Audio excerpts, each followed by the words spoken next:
Rappin with ReefBum is sponsored by Polo Reef, Champion Lighting and Supply, and GHL.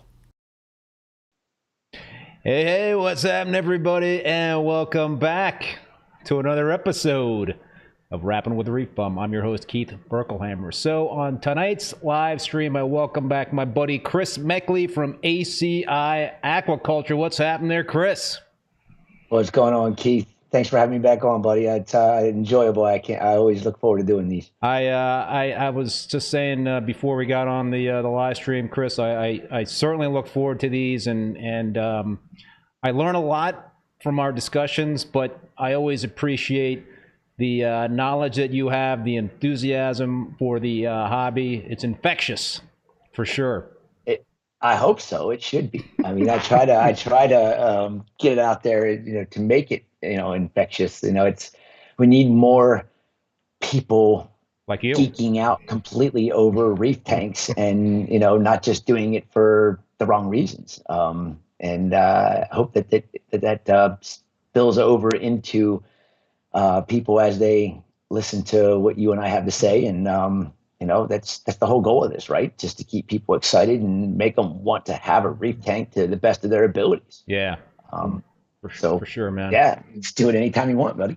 Awesome. So, just for those that don't know, Chris, he is ACI is a coral wholesaler, and Chris runs the business with his wife Amanda and their staff, and they are located in Plant City, Florida. If anybody wants to hook up with you guys in terms of your wholesale operation, a local fish store, what are they? What's the first step there, Chris? To how do they reach out to you guys? First step they need to do is, of course, have all the proper documentation and have a legitimate business. I'm not talking about a frag tank stuck to a display tank. I'm talking about an actual legitimate holding place where they can buy corals. I mean, we only have certain size boxes that we can ship in, and I'm not going to go buy little hobbyist size boxes so I can ship 10 frags in. It's 50 frags or more is basically what you would be able to would want to purchase, or 6 or 7 big colonies to fit into the smallest box that we have. I'm just trying to I think brick and mortar stores are important, and they're a staple part of this hobby. I mean, it's how I got into it. It's probably how you got into it, and that's what we prefer is brick and mortars. But if you have a legitimate business that is active online, and your main holding facility is not just a small little 50-gallon setup that you're selling stuff out of, we can and will cater to it if the criteria are met. We always ask the right questions. Devin's really awesome. And for those folks, we've talked about this before when I've had Chris on, but if your local fish store doesn't carry ACI corals, then ask your local fish store to reach out to those guys at ACI, and that can get the ball rolling. So before we start chatting with Chris, I want to take care of some business on my end here and thank the sponsors of this show. My sponsors are really important because they make this show possible with their support, and that means a lot since I want to continue to bring on awesome guests to help foster a learning environment on this show. Polo Reef, make sure to check out Polo Reef's new YouTube video that drops this Friday, and the new Polo podcast with Craig Bingman. They dive into obscure topics like microbiomes, live rock versus dry rock, ammonia as a coral food, and bacteria additives. Make sure to subscribe to the YouTube channel at Polo Reef for video drop notifications. Another sponsor is Champion Lighting and Supply. Besides being a place for hobbyists to purchase saltwater aquarium supplies online, Champion Lighting is also a wholesale distributor for many popular brands. If you own an aquarium store or an aquarium service company, contact Champion Lighting through their website at championlighting.com to set up a wholesale account. And finally, GHL. Personally, I'm all in using the GHL products. I have their dosers, their Profilux controllers, the Mitras lights, the cage director. They produce high-quality German engineering products. For more information or to purchase their stuff, you can visit aquariumcomputer.com/USA. I also sell their products on reefbum.com. All right, dude. So what's going on? What's new at ACI Aquaculture these days? There's a lot of new stuff going on. I mean, I've been trying some new things, stuff that I've been hearing all about, and I'm debunking some things, and it's been fun. I mean, I'm always trying something new. I've learned my lesson about trying too many new things. You don't know Haven't which we one all? is actually working. That's always been my biggest issue is I get excited about hearing about something and I always try one or two things at the same time. And it's like, you dummy. That's not what you're supposed to do this. But some of the newest things that we've been working on, dosing wise, I kind of kept listening to Paletta and Sanjay talk about their ammonia dosing, and I kind of started it up, but I don't necessarily agree with results. Oh yeah, you're not seeing the results? Oh no, I mean I'm seeing what I'm confused about with what Sanjay is telling me his dosage amount is, and he's using ammonium bicarbonate. I'm using now just ammonium bicarbonate, but I started using ammonium chloride, and this is what I had, and it's what I had available. And then I just, contacted Chris Wood, and I said, "Hey, you have ammonium bicarbonate on hand?" And he's like, "I have a little bit," and I'm like, "Send me a kilo or two, and let's see what happens." And then he and I actually did a really conservative amount for the dose. So in 4,500 gallon system, we calculated what we needed to do for a 24-hour dosing for a 0.1 ppm of ammonia dosing going into the system. And that was super conservative. I backed that down by half, and then I backed it by half, and then I backed that by half. So I'm talking about 8 of what was originally Calculated, talked about. Yeah. And I'm hearing what Sanjay's putting in his tank, and I'm going, how is he putting that much in that tank and not getting huge nitrate spikes? Because, I mean, literally, it's like it was, 20 grams a day in my system. And he's doing 20 grams in a liter and then dosing that over a month. How big of a system is your system? 4,500 gallons. And he's like got a 500-gallon tank, right? Yeah. So I started doing a little bit of the math. I mean, it takes a lot more to do, in detail, but it seems like he's putting a pretty decent amount in there for the size of his system. I mean, we're talking mine's 9 times the size of his, and I'm putting an 1/8 of what Chris and I originally talked about putting in. So what is that? 25 divided by 8, what is that? 2? No. Yeah. Like 2.5 grams a day is all that's going in my entire system. Where Sanjay's is down, his is like probably close to 1/4 gram per day, or maybe 1/2 gram per day. I haven't done the exact math, but I'm like, how is he adding that much? I know he's got a pretty packed up tank. His tank is looking spectacular. He does have a lot of corals. Man, I saw it last summer, and the photos he's been putting up and the videos he's been putting up, I'm like, what the hell is he doing to his corals? Because they are just growing, and it goes back to the old saying that I've been saying. And I like it when people say I say that LEDs don't grow corals, because that's never ever come out of my mouth. LEDs do grow corals, but they just don't do it as well. But for whatever reason, Sanjay's growing these things pretty doggone good under some LEDs, and I'm impressed with what he's been able to accomplish. I mean, Sanjay's got a green thumb, though. He's really good at being his husbandry's amazing, and he's got an awesome aquarium, and it's just breathtaking to see it go from where it was a year ago and 2 years ago with the issues he was having to where it is today. It's like, yeah, he did it. He got it back. Whatever we tried on it didn't quite work, but somehow, way or another, the animals worked their way back and are thriving again, and that's impressive. Hey, dude, just a little housekeeping. I could hear my echo on your end. Is there anything else that's perhaps putting volume out on your side? So no. Now I don't hear it, so that's weird. No, zero. There's nothing over here on my end. That's strange. Like as soon as I said something, it stopped.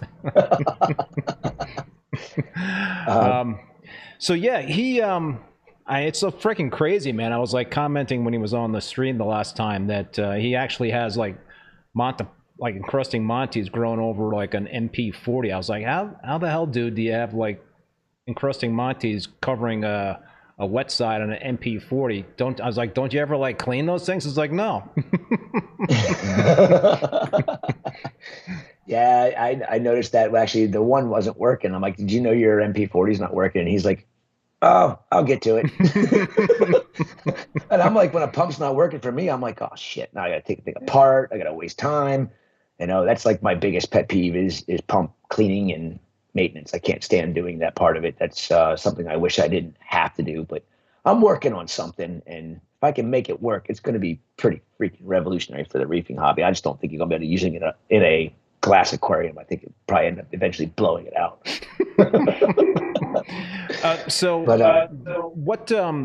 What exactly have you been seeing with the ammonia dosing? So you said it's not exactly what you were hoping for, or is it? I'm not seeing anything negative per se. I've only been doing it for a month, but I just noticed that we test our nitrates 3 times a week, and my nitrate level was bottomed out. And I said, well, I'm not going to put any more calcium nitrate in a vessel and dose it. I'm just going to go with the ammonia. And since I had the ammonium chloride, that's what Chris and I talked about, how much to put in to do the dosing. And in the beginning, I was doing exactly what Chris and I discussed. It was taking basically 1 gallon of water. I'm sorry. Yeah, taking 1 gallon of water, mixing the ammonium with it to the dosage that he said. And I was dosing 1 liter of that per day. And in the beginning, I noticed absolutely nothing. 0 nitrate spikes. Really? I tested the ammonia. That was the first probably 4 or 5 days. And then I, all of a sudden, after the first week went by, that Monday, after the whole weekend of nobody doing any testing or even looking at anything, but still dosing, the nitrates went from, I think it was 2 to 8 in a weekend. And then on Wednesday, they were at 11. Then they were at 15. And then they went to 18, all in a matter of a week's period of time. That's when I slashed the dosing down. And then they fell a little bit. And then they went back up to 18 again. And I'm like, okay, I want them at 15. 18 is not horrible. My phosphates are at like 0.08. I'm good with that. So I stopped dosing. I just shut it down just to see what would happen and how quickly it would fall. Whoa. Are you there? Yeah, I'm still here. You froze, man, on my screen, so I'm trying to like fix it. Gotcha. But you're not looking terrible in the frozen shot. You're not looking great. Your mouth is open a little bit. You're looking up. I see it right now. Do you? It's frozen in the that video is frozen. I don't understand why. Let me see. How can I see if I can do anything on my end? Let me call you back. Let me turn video off and let me turn it back on try and see that. what happens first. Let's try that. Okay, now let's go back to video. Huh. Nothing. I understand that one. It's not. Let me call you right back. All right, sounds good. All right. Standing by, folks. Standing by. Let's see if we can get Chris back. We could hear him, but we couldn't see him. He was frozen solid in the Skype there. I'm trying to call him back. Come on, Chris, pick up. Let me try him again. Could be his Wi-Fi.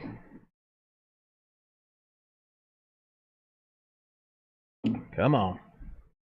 Come on.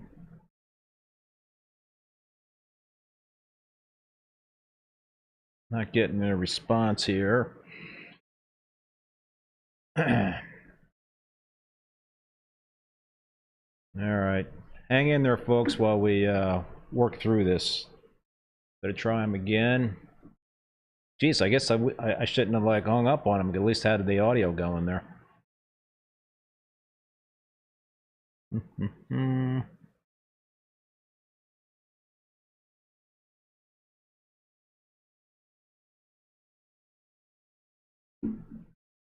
All right. Well, we're standing by here waiting for Chris to get back onto the Skype call. And yeah, I see Rich Colombo, you had a question. I'll make sure to ask Chris that. If anybody else has any questions for Chris when he comes back, then please drop them in the chat. Reefer fish, lots of rain and clouds here in Florida today. Yeah, I don't know what's going on there. Trying to get him back online. He did send me a lot of coral pictures, so we're gonna have hopefully a great long conversation about corals, because I always get jazzed when Chris gets into the topic of corals and going through all his favorites there at ACI. And also we're going to be talking about some of the frags that I have sent him over the years that he has been growing out excuse me, at ACI. So that'll be an interesting conversation. I'm always excited to kind of see the progress of those little frags. And yeah, we're working on it. Let me see if I wonder if he lost his Wi-Fi down there. Maybe he should try to reboot his laptop.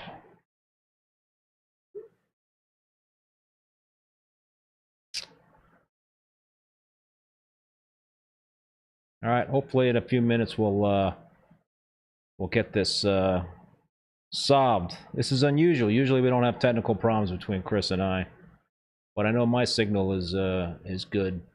I'm hardwired in, so I'm not leaning on Wi-Fi.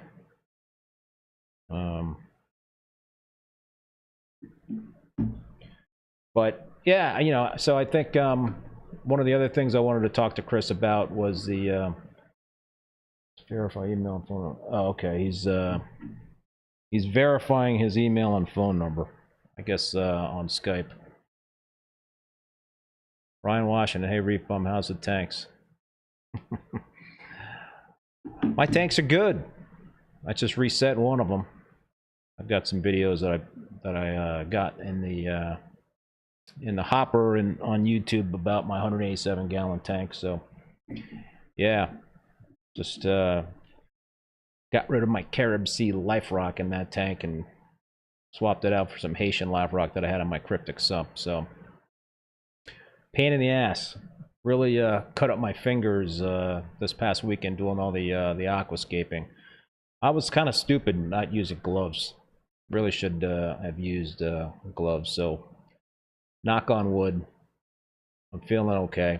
Hopefully I won't have any of that pathogenic bacteria making its way into my bloodstream.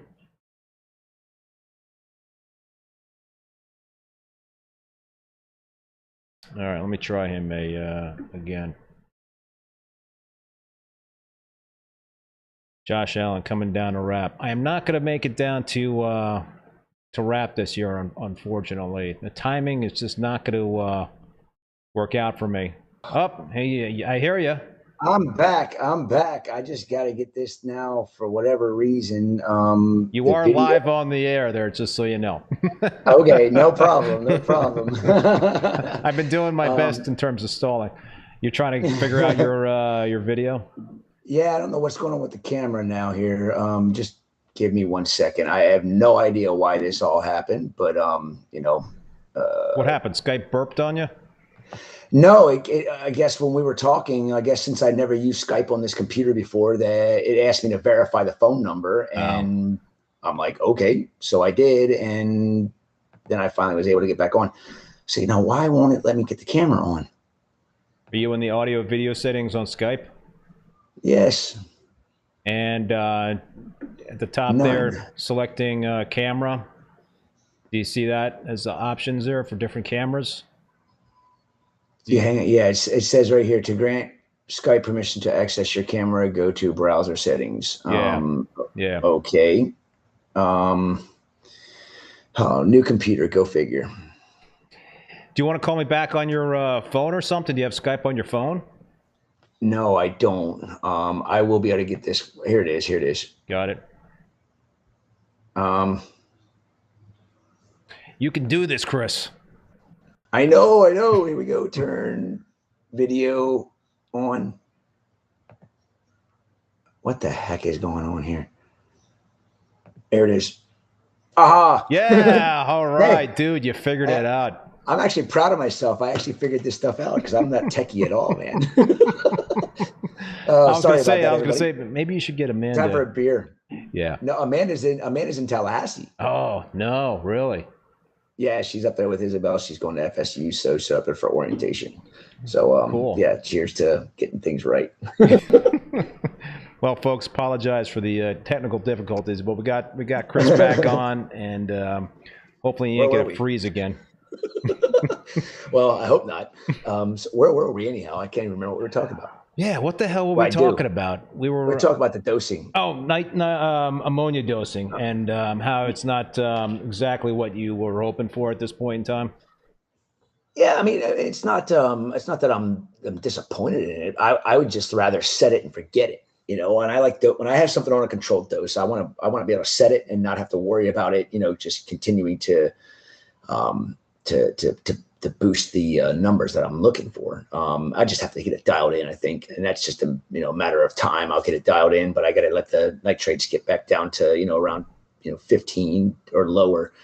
But they've been staying pretty stable at 18, so it's just nothing going in the system to help boost it. So I guess it's okay. I mean, I'm learning, so I'm like, what I was told and what I'm learning myself is definitely not the case.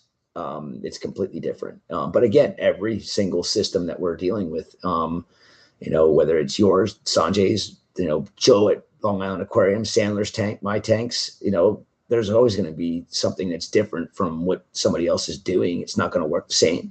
And that's part of what I love about what I do too, is figuring things out, problem solver. Hey man, you just did that with Skype. And your wife is actually watching. She says, see what happens when I'm not home. And Todd from Champion says, this is Chris's excuse to go 3 hours, laugh out loud.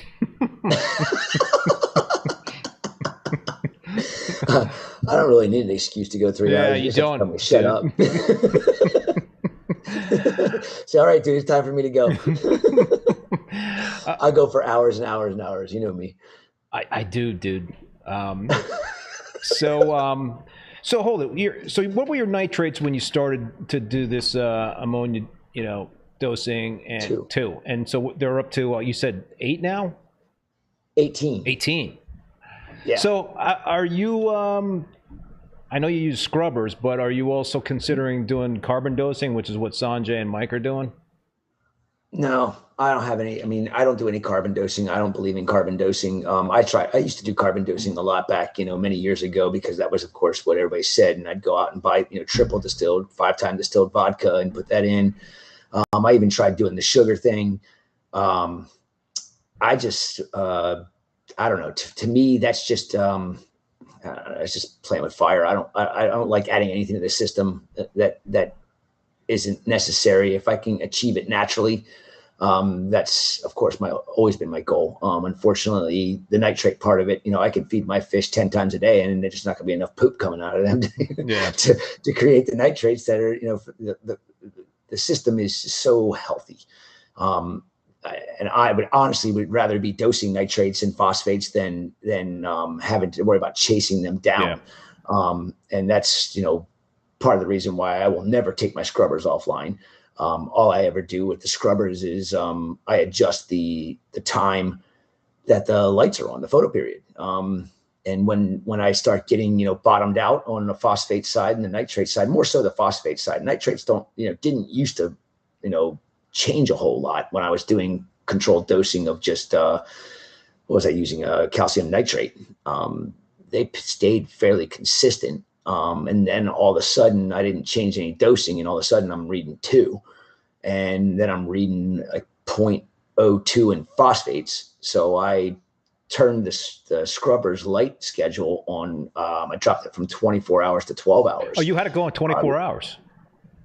Oh yeah, I actually I got it back to 24 hours. I adjust that all the time. That's one of the things I'm continuously adjusting, is the photo period on the scrubber, because I don't like to let I would never shut the scrubber down completely with the lights. And the lights have to run for a minimum, I think, of like 4 to 6 hours a day, so you can keep that algae bed, on there. Because if you happen to, like I had, the spike come with the nitrates, and then sure enough, the phosphates crept up too. They were all the way up to 0.2. And for me, 0.2 it's a little high, but it's not horrible. But I cranked the scrubber back up to 24 hours, and now my phosphates are back down to like 0.08. And I think that was, wait a minute. Yes. No, she gave me the test yesterday. But 0.08 in that system, and the nitrates were still, I think they were at 17 or 16. I'm not 100%. I don't have the data in front of me, but they've come down a little bit. And the scrubber can really save your ass. I mean, what are you going to do? You're going to dump some Nopox in? You're going to dump some chemicals in your system to remove this stuff? No, that's the worst thing, in my opinion, you can do to your system. Anybody using Nopox, I think that's playing with fire. Using lanthanum chloride is something you should be doing with a very, very, know what you're doing with lanthanum chloride. Tangs don't like it, especially Ziprosomas. I only use lanthanum chloride in one system, and it's only monthly. It's for my soft coral system. And the only reason I have to use it is because soft corals, when you import them, if they're healthy, they're healthy. If they're iffy, they're iffy. And that means you're going to get a lot of you're going to get a huge phosphate spike in your system. And I have a commercial scrubber and one of the half size of the commercial, the 300, on the soft coral system. And I can keep my nitrates right around 40, but my phosphates will never, ever stay stable.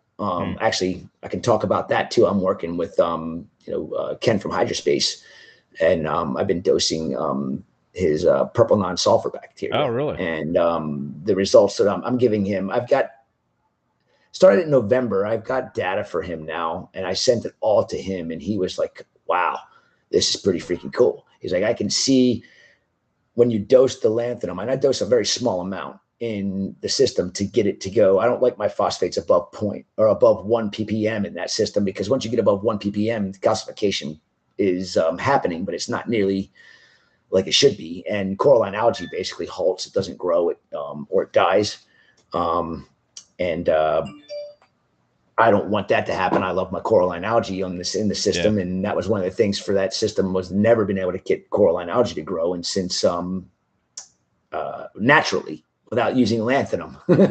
So now that I've been adding the purple non-sulfur bacteria in there, even at, I think it's a quarter of the dose of what is recommended, you can see my phosphates in the graph. You can see them rise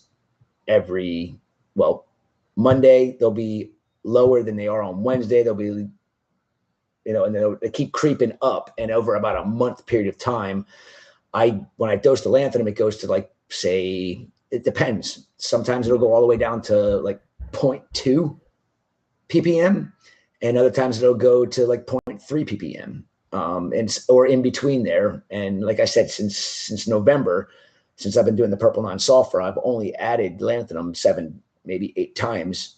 And I used to add it on a weekly basis, because it would go from, when I would add the lanthanum, it would drop the phosphates down to safe levels for calcification. But within a week's time, it'd be way back up there, anywhere from 1 to 1.5 parts per million.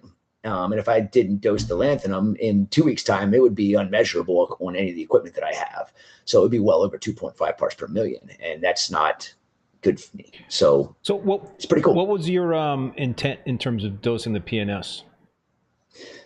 Well, for one, it's my soft coral system. And I know that the PNS is a good bacteria for the corals themselves, and all the non-photosynthetic corals that we have in this system. Since so we do it on the imports, we don't get a lot of non-photosynthetic corals, but we have a handful of customers that love the NPS corals, like the Gorgonians, the Plexorias, the Canthogorgias, the heck, I can't remember the Latin names of half of them. I'm not a soft coral guy, so they're sticking. They'll stick eventually. But then Tabastrias, all the different color morphs of Tabastria, they absolutely love it since I've been putting in the PNS bacteria. I don't lose them. I have some that we've had for probably 6 months, 5-6 months, and they look as good as the day they came in. On the Tabastria side, and all of the again, all the Latin names changed. What I used to think was Scleronephthia and Steronephthia and Dendrophilia, that's been all discombobulated, and I'm confused as hell by it right now. So those 3 basic genuses are some of the corals that we got. We get 5 or 6 of each of them on every shipment, and we usually sell them pretty quickly. If we didn't in the past, they would just deteriorate, and to me that was heartbreaking, because I don't want to take the animal from the ocean and I keep it alive. And since we've been using the PNS, they don't die. And that's a big bonus for me. It's seeing these animals actually doing extremely well and not growing, but living and looking healthy. My next goal would be to get them to be growing, but as a wholesaler, that's not really what our goal is. But I do want to be able to keep them as long as I can, until somebody decides to put them in their display tank or in their, get it for one of their customers that wants to try NPS corals. Yeah, I was going to say, NPS, those are, certainly a lot more challenging than your typical softie. So, I mean, I'm assuming. Big time. Yeah, so I'm assuming that's why you're using the PNS, because I haven't had like any softies in my reef tanks in a long time, but. Right. I think the thinking is that a softy tank is like you kind of like go on cruise control with those things, but obviously what you're talking about is as a whole nother category. It is a whole other category. I mean, we've been fortunate to have a handful of people try NPS systems, and Jake even tried it a handful of years ago when he's like, dude, I want to try NPS corals. And I said, well, here's what I know. And he tried everything. He tried it for, I think, 6 months. And he was just like, I can't watch these things just deteriorate. Something's got to give here. I'm just going to take them down. I'm not going to get any more of them. And then not long after, that's when Ken from Hydrospace came about. And if Jake was alive today, I'm sure he'd be freaking trying NPS corals, because he's got Hydrospace right there in his backyard. His backyard, basically. He'd be able to get his hands on that stuff to maintain and take care of his corals, extremely well. I think it also, the only thing I don't like about it is it really fuels annoying little critters that you don't want in your system, like hydroids and the vermitid snails. All that stuff benefits from that bacteria. So we kind of got a little bit of kind of got a handle on that stuff though now. I'm not ready to talk about that yet, but when I am ready to talk about it, I think if the data that we're getting off of this new thing we're doing for vermitid snails and other things, if it continues to go the way we think it's going to go, it's going to be a game changer for a lot of people in the hobby. In terms of snuffing out vermitids? Yeah, among like a half a dozen other things that are a royal pain in the ass to SPS keepers. Like what, man? What else? Talk to me. Flatworms. Acro flatworms. Really? I'm not saying anymore. You're going to get me into a conversation. Come on, do tell. To make people think a little bit here about what's Meckley doing now. We'll talk about that. Got mad scientists over there. By the time I come on next time, I'll have almost a year's worth of data on this product that I'm using. And if it continues on the path that it's continuing, it could seriously change the game for SPS keepers. Let me ask macro flatworms. Let me ask just one generic question. You don't have to answer it if you don't want to. Are chemicals involved, or is this a natural? It's a food. Okay. And it's infused with something. Okay. And that's all I'm saying. Okay. Because I really don't want to let the cat out of the bag too soon on this, because I don't know if it's going to continue to work the way it has been. But the results that we're seeing with the acro-eating flatworms was the original reason why I started doing this. Was kind of an anecdotal hobby it was brought up to me, and it's very anecdotal, but if the shoe fits, right? and what I heard from this guy that had this big tank full of flatworms, he just started playing around and trying different things, and he wasn't 100% sure exactly what one did it. But I started researching, and I figured out probably what was the most likely, and I started using it. And the verminted population is almost non-existent when it comes to the spinoids on all the acroporas now, and the acro-eating flatworms. I think the last time I dipped the magnet of acro-eating flatworms today, solitary or efflorescence. Efflows are like definitely magnets. If I'm ever going to find an acro flatworm anywhere, it's going to be on an efflorescence. And I dipped it. Now this is the third week in a row that I've dipped it, and I haven't found a single flatworm on it. I haven't found a single bite on it. I've found that the coral, where it is, this big round table, like probably, I don't know, 9-10 inches in diameter. So it's solid plate. So there's no light on the underside of the coral whatsoever, but the tissue is still growing over top of the mounts that I had put it on. And that is impressive to me. I mean, if you can get a coral to do that, and a lot of people have issues with their corals, the underside of them doesn't grow it doesn't grow. What's there is there from when it, grew from the colony or the frag that it was, and you don't see a lot more growth of that tissue on the underside. This is growing and growing extremely well and fast. So I don't know. I'm pretty excited. So next time I come on, I think I can let the cat completely out of the bag. All right, yeah, because I can keep asking you questions, and then I'm going to get you in trouble. So I don't want to do that. Yeah, zip it. Lock that up there.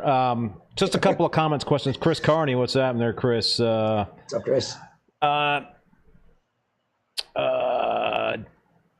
Rich Colombo had a question off the bat here. Chris, in your experience, are there tank-grown SPS that come in and just won't grow? I have a lot of these smaller sought-after SPS frags that are painfully slow, while old-school pieces grow fast.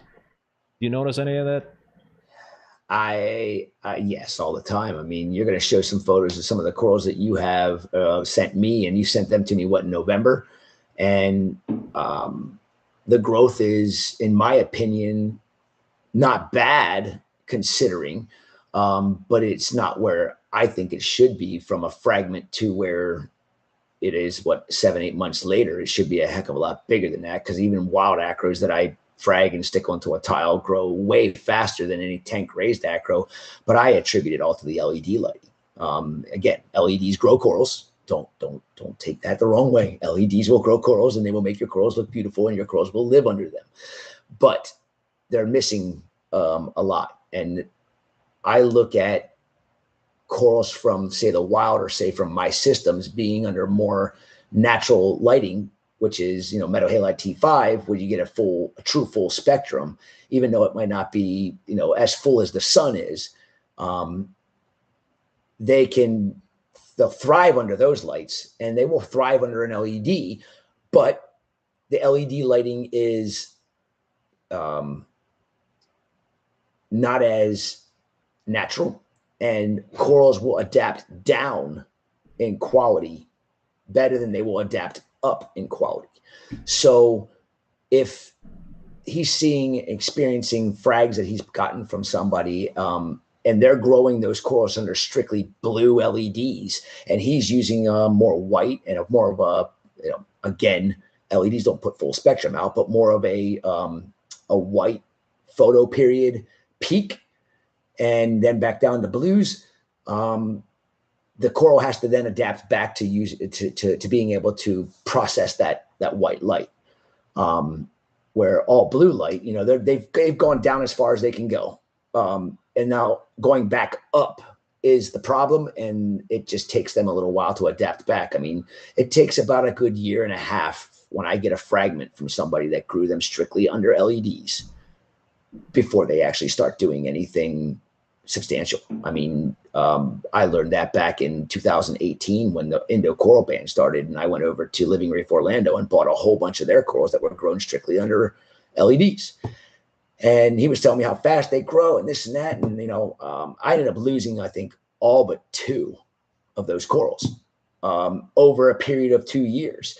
Because the first year and a half, I literally got 0 puddling, nothing. And I'm going, what do I do to these corals to make them grow? Stab them. I actually the one was a decent sized frag. It was the Voodoo Magic.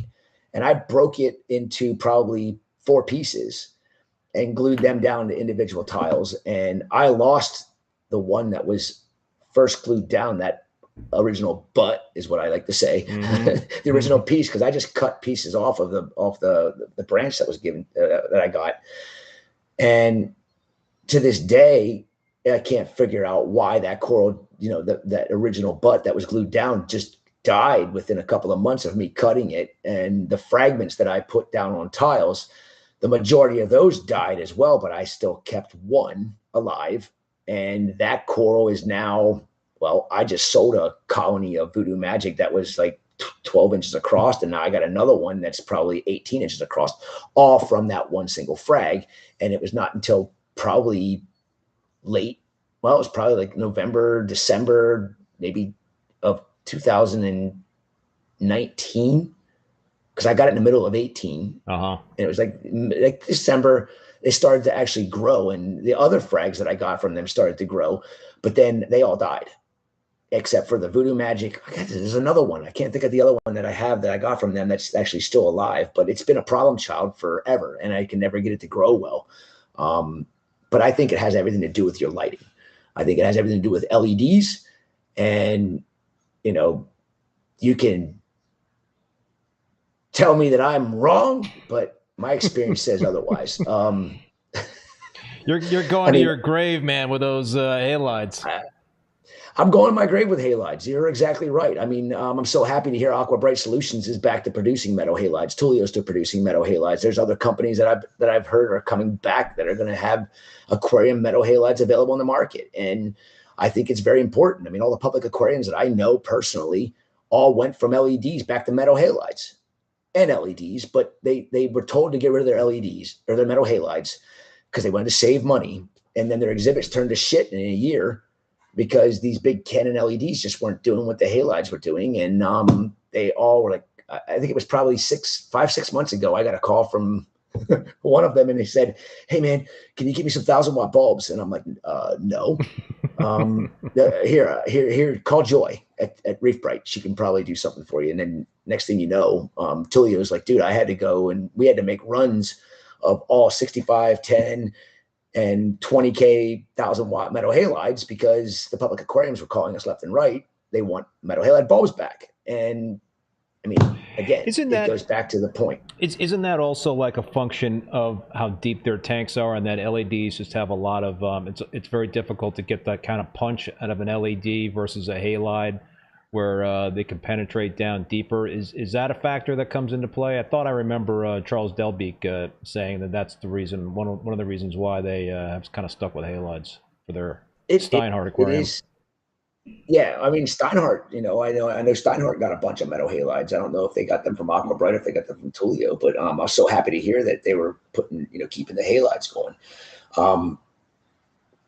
I do believe that is correct, that even like the 600-watt cannons by Max Spec, they don't penetrate with intensity down to the depths that a 1,000-watt metal halide is going to do, especially if you have the proper, I think they use all those dome-shaped reflectors, which really focal points it. And that's why they use so many of them, because it's, you're talking about a 20-foot deep tank in some cases. They need to have that, focus and penetration. LEDs, again, because they are not full spectrum, even if they do penetrate and give you a decent par level at depth, well, they already aren't full spectrum, so the water have already filtered out a lot of the other light that you're looking for, and that's a big part of the reason why you're not going to get, especially SPS corals to look good. Other corals, some corals don't really care all that much. They'll adapt really well, but I think that metal halides are going to make a comeback at some point, because a watt's a watt, and a lie is a lie. And when LED manufacturers have been lying to the public for the last 10 years about full spectrum lighting, it's about time somebody starts talking about this crap, because we're not going to be able to get corals forever, from the wild. And if we don't get this shit figured out, who's going to be farming corals? Who's going to be keeping corals alive in captivity anymore? LEDs aren't going to be the solution to it, unless somebody can figure out how to make a light that gives you real, true, full spectrum lighting. I mean, there's so many gaps in the wavelengths on all LED lights. I mean, there's so many things that are missing. Oh, they're not important. Why are they not important? Oh, because your science says it's not important? Well, I'm sorry, but the sun has been around for 4.5 billion years, and these animals have evolved because of the sun. And without the sun, they're dead. So why are we not trying to reproduce the sun to our best of our abilities to keep these beautiful creatures alive? It just makes no sense to me whatsoever why somebody would spend $1,000 on an LED when you can put a 250 watt metal halide in the place of that 1,000 watt or that $1,000 LED and replace the bulb every year. And for 5 years, you're still not going to spend $1,000 on lighting or electricity, probably. Well, maybe it'll be close, but my point being is your animals are going to thank you for it. They're not going to just up and die on you for whatever reason. Why we see all these bacterial issues? I don't know. Is it because of LEDs? We could go into that. I hear you, man. I think I think there's a couple things that I would say in defense of LEDs, and that is so I tried LEDs for the first time a number of years ago in my Peninsula tank, but I put like a ton of fixtures over that tank. I've got like six fixtures over a 6 foot long by 3 foot wide by 20-inch tall tank. So it's not a deep tank. And so I think in terms of coverage that you get with LEDs versus coverage that you would get with halides, that's certainly going to make a difference. I think you're going to get a much wider area of light with the reflectors from what you're using for halides versus LEDs. I think with the hobbyist level tanks where they're not that deep, then perhaps you can make that up in terms of just using more fixtures than maybe you normally would. So I think it's, and I also think probably in terms of what your coral farm is like, you probably got more light that needs to penetrate deeper into the tanks. I think you've been to my place. I mean, I keep all of my coral racks. They're, I think the deepest they might be is 15 inches under the water, so it goes back to the system that I finally caved into the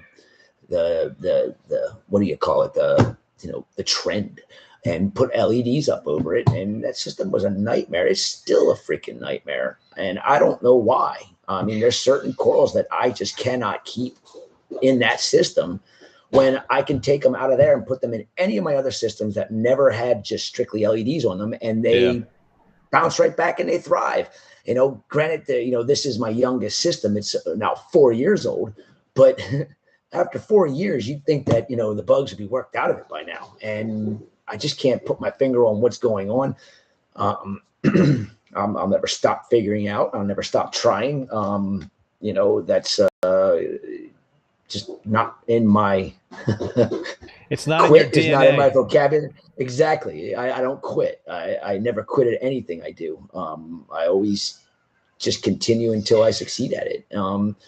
It's part of ACI. I mean, that's why ACI is where it is today. My wife and I, Amanda, we don't quit. We figure it out one way or the other. And when I finally get this system figured out, it's going to be a great day. You got some cats fighting in the background there, Chris? Yeah, Isaac is chasing them around, so he must be bored. Adding a little extra. Hey, what's that there, Isaac? Hey, which one is that? That was Willow. Yep, the first cat we got. Just a couple of comments. Anthony D. Hey, Chris, last time you were on Keith's show, I won Jake's frag pack. All corals are alive and well. Thank you so much. Barry Goss Sr. I was trying carbon dosing with vodka. Only thing that got dosed was me. Laugh out loud. Rich Colombo. UV 24/7 question mark? I run my UV 24/7 on all of our coral systems, but I don't UV every bit of water in the system. I have it on, okay, each system has either 2, 3, or 4 return pumps. And I only have the UV on one of those return pumps. And I did that for a reason, because I don't believe in nuking the entire water column with UV, but I believe that since we did put the UVs on, that I noticed a lot less issues, especially in the wild coral systems. That's been a big beneficiary for them. And in Grow Out 3, where I had the original issues with the strictly LEDs and all the bacterial issues that we were fighting in that system the first year and a half it was up, that has helped that system. I've actually thought about putting another UV on each of the return pumps on that system just for just for a few months, just to nuke it, and then rebuild the microbiome in the water column, just to see if maybe that's going to help fix the issues that I'm having with certain species of corals. Acros, they love that system. I mean, I do so well with the acros in that system. There's a lot of corals that do extremely well in that system, but for some reason, fimbriphilias and euphyllias just don't like it. And it's unfortunate, because I'm fighting every day for my euphilia farm, which is 1,000 gallons, 12 foot by 6 foot, just wall to wall, and a polyp here, a polyp there, just dies for whatever reason. And frustrating. Amanda's article that was in Coral Magazine on that you were in, with the elegance coral and the oxalic acid treatments. And at the end, I don't know if everybody saw this. If you read Coral, if you get Coral Magazine, if you don't get Coral Magazine, first subscribe to it. Secondly, at the end of her article, she just drops a little bit of a teaser on what we're working on with euphilia and fimbriphillia and what we found, and that'll blow your mind. So that was, I was going to ask you about the Amanda's Coral Magazine article. So you mentioned it. It's a first of all, everybody out there who doesn't subscribe to Coral Magazine, you got to subscribe to Coral Magazine, because it's an amazing magazine. It's an amazing magazine. You're going to learn a lot. But in that, whatever issue that was that the last issue or the issue before? It might have been the last. This is the last issue, correct. The current issue, right.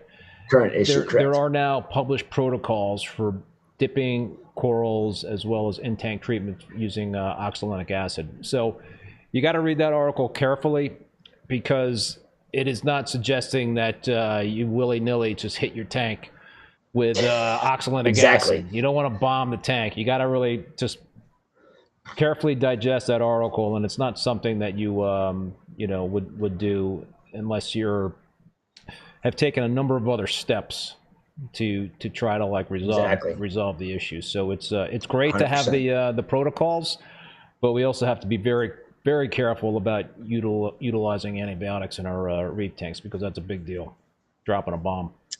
I read somebody was talking about buying corals. I'm not going to mention the vendor, but I know the vendor, and I know for a fact that their systems get dosed with Cipro all the time, and all their corals are dying in other people's aquariums. And that's the problem that I said was going to happen by using that nasty freaking drug called Cipro that we use as humans, that nobody should be using that stuff for an aquarium. And people are doing it like it's just, oh, no big deal. It's a big deal. Yeah. You want to keep your tank, you dosed your tank with Cipro, guess what? I bet you're going to have major problems with that tank if you dosed it with Cipro over time. Do not use that stuff. Oxalic acid is very mild and has been proven not to really destroy your microbiome in your system. And it actually doesn't destroy the planktonic bacteria that are in your system.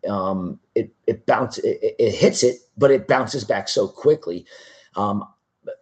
Talking about oxalic acid, I refrain from doing any treatments on any of my systems since I did the first treatment after Jake and I went through that whole thing. They're talking this 4 years ago is when we started working with this with Julian and Zach at the Frost Science Museum. And then it took another 1.5 years plus before I did it in my system, but I was doing baths, and it was 1.5 years since I had dosed any of my systems with oxalic acid. And I just did a second treatment on my wild coral systems of oxalic acid because my elegance corals were coming in looking great, going through an OA treatment before they hit the water. And in 2-3 weeks' time, their tentacles were shrinking up and they were getting the fat tentacle disease and they were starting to deteriorate. And I said, Gil, okay, it's in my system right now. I have to do something or I'm going to continue having this problem. And my customers are going to be really having this problem. And I don't want to send out elegance corals that I'm not confident in. And treated the systems and two systems. I didn't do all my systems, just the 2 wild coral systems. And it's like, wow, everything just bounces back from looking really good to looking spectacular. And it's not something I plan on doing again until it is 100% necessary. Maybe a year and a half down the road, or maybe never. I hope it never. Isaac, sounds like you got 20 cats in there. Yes.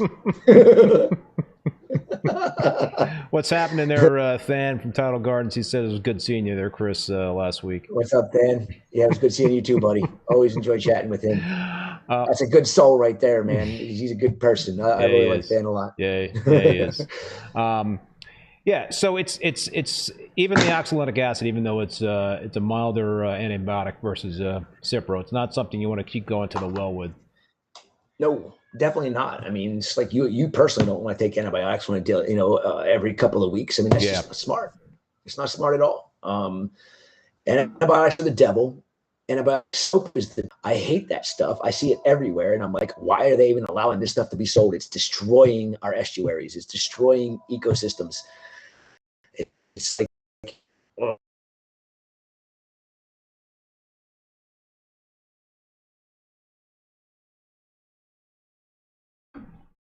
world. It's going to happen over time, and it's going to be too late to fix it. And that's the sad part. Yeah. Do you use antibiotics to potentially prevent coral disease? Do you dose any probiotics? Did I say antibiotics? Yeah, probiotics.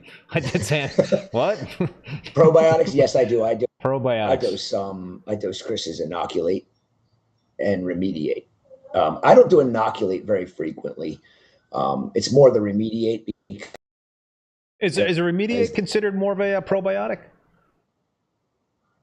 It isn't, but I look at it as, it is. It's bacteria, and it's boosting the bacteria population. I can't wait to get the microbiome test back from Aquabiomics on the before and after treatment of OOA, as well as we sent some off for the systems that we dose remediate in daily, and systems that we don't dose it in at all. I can't wait to see the difference in the microbiome between them. Although they're different systems, it's never going to be the same, but we should be able to see some of the positive, the good bacteria is, being more abundant because of the remediate.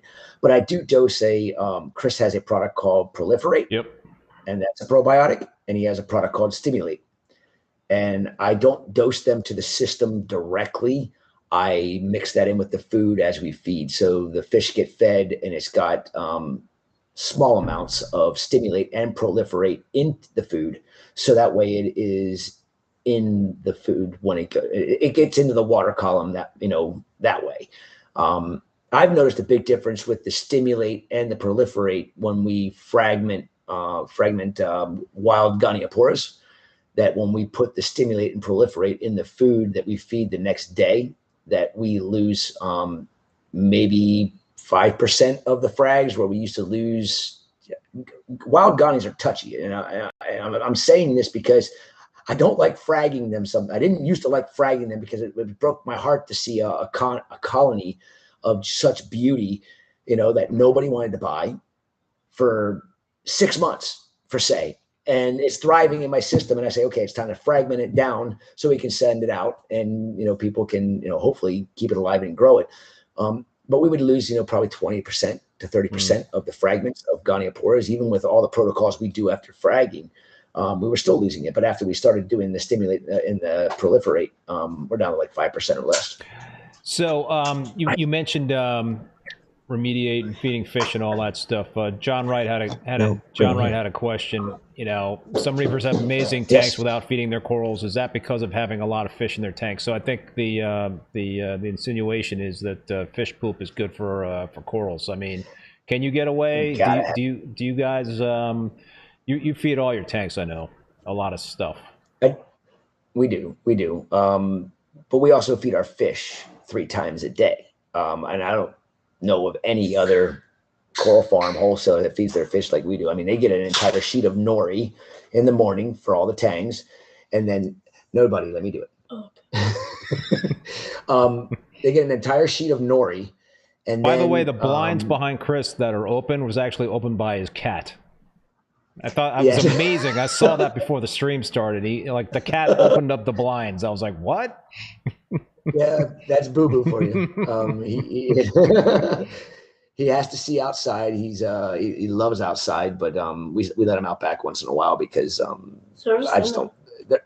They jump 6-foot fences, so the Maine Coons do. So we get them out back. The fence is 6 foot. If we don't pay attention and we get distracted, the cat's over the fence, and there's dogs on both fences. So that's the last thing I want. Is my thing.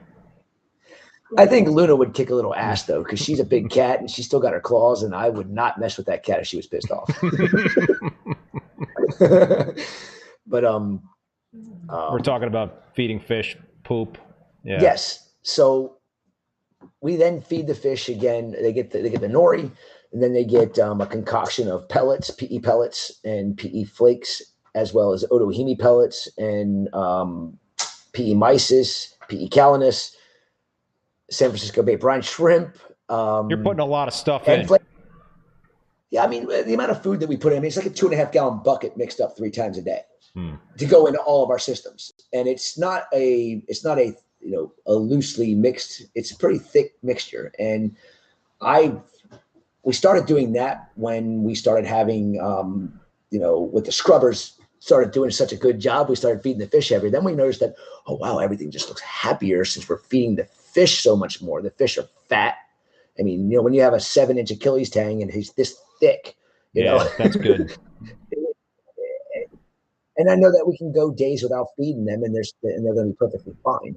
But all that fish poop is so good for the corals. And your scrubbers are probably doing the majority of the work in terms of pulling out those nutrients, as well as the corals. The corals are pulling out stuff. Of course. And dude, I I put my algae scrubber back online on one of my systems for the third time. I had taken it offline twice. And well, you and I have talked about this. I got one system that I kind of have this annoying cyano that's going on in one of the display tanks, and so the last time I put the scrubber on, it helped bottom out my nutrients. So I got a little scared about that. So I shut the scrubber down again to try to avoid zeroing out my it was the phosphates I was mostly worried about, not necessarily the nitrates, but some corals lost color, some pretty good color. My e-flow was like my canary in the coal mine. If I know my phosphates are too low, I just look at my or if I look at that e-flow, and if it's nice and vibrant and got good color, purple tips and all that sort of thing, I know things are good because the phosphates are good. It's like my phosphate test kit. But if it starts getting pale, I was like, damn, my phosphates are cratering.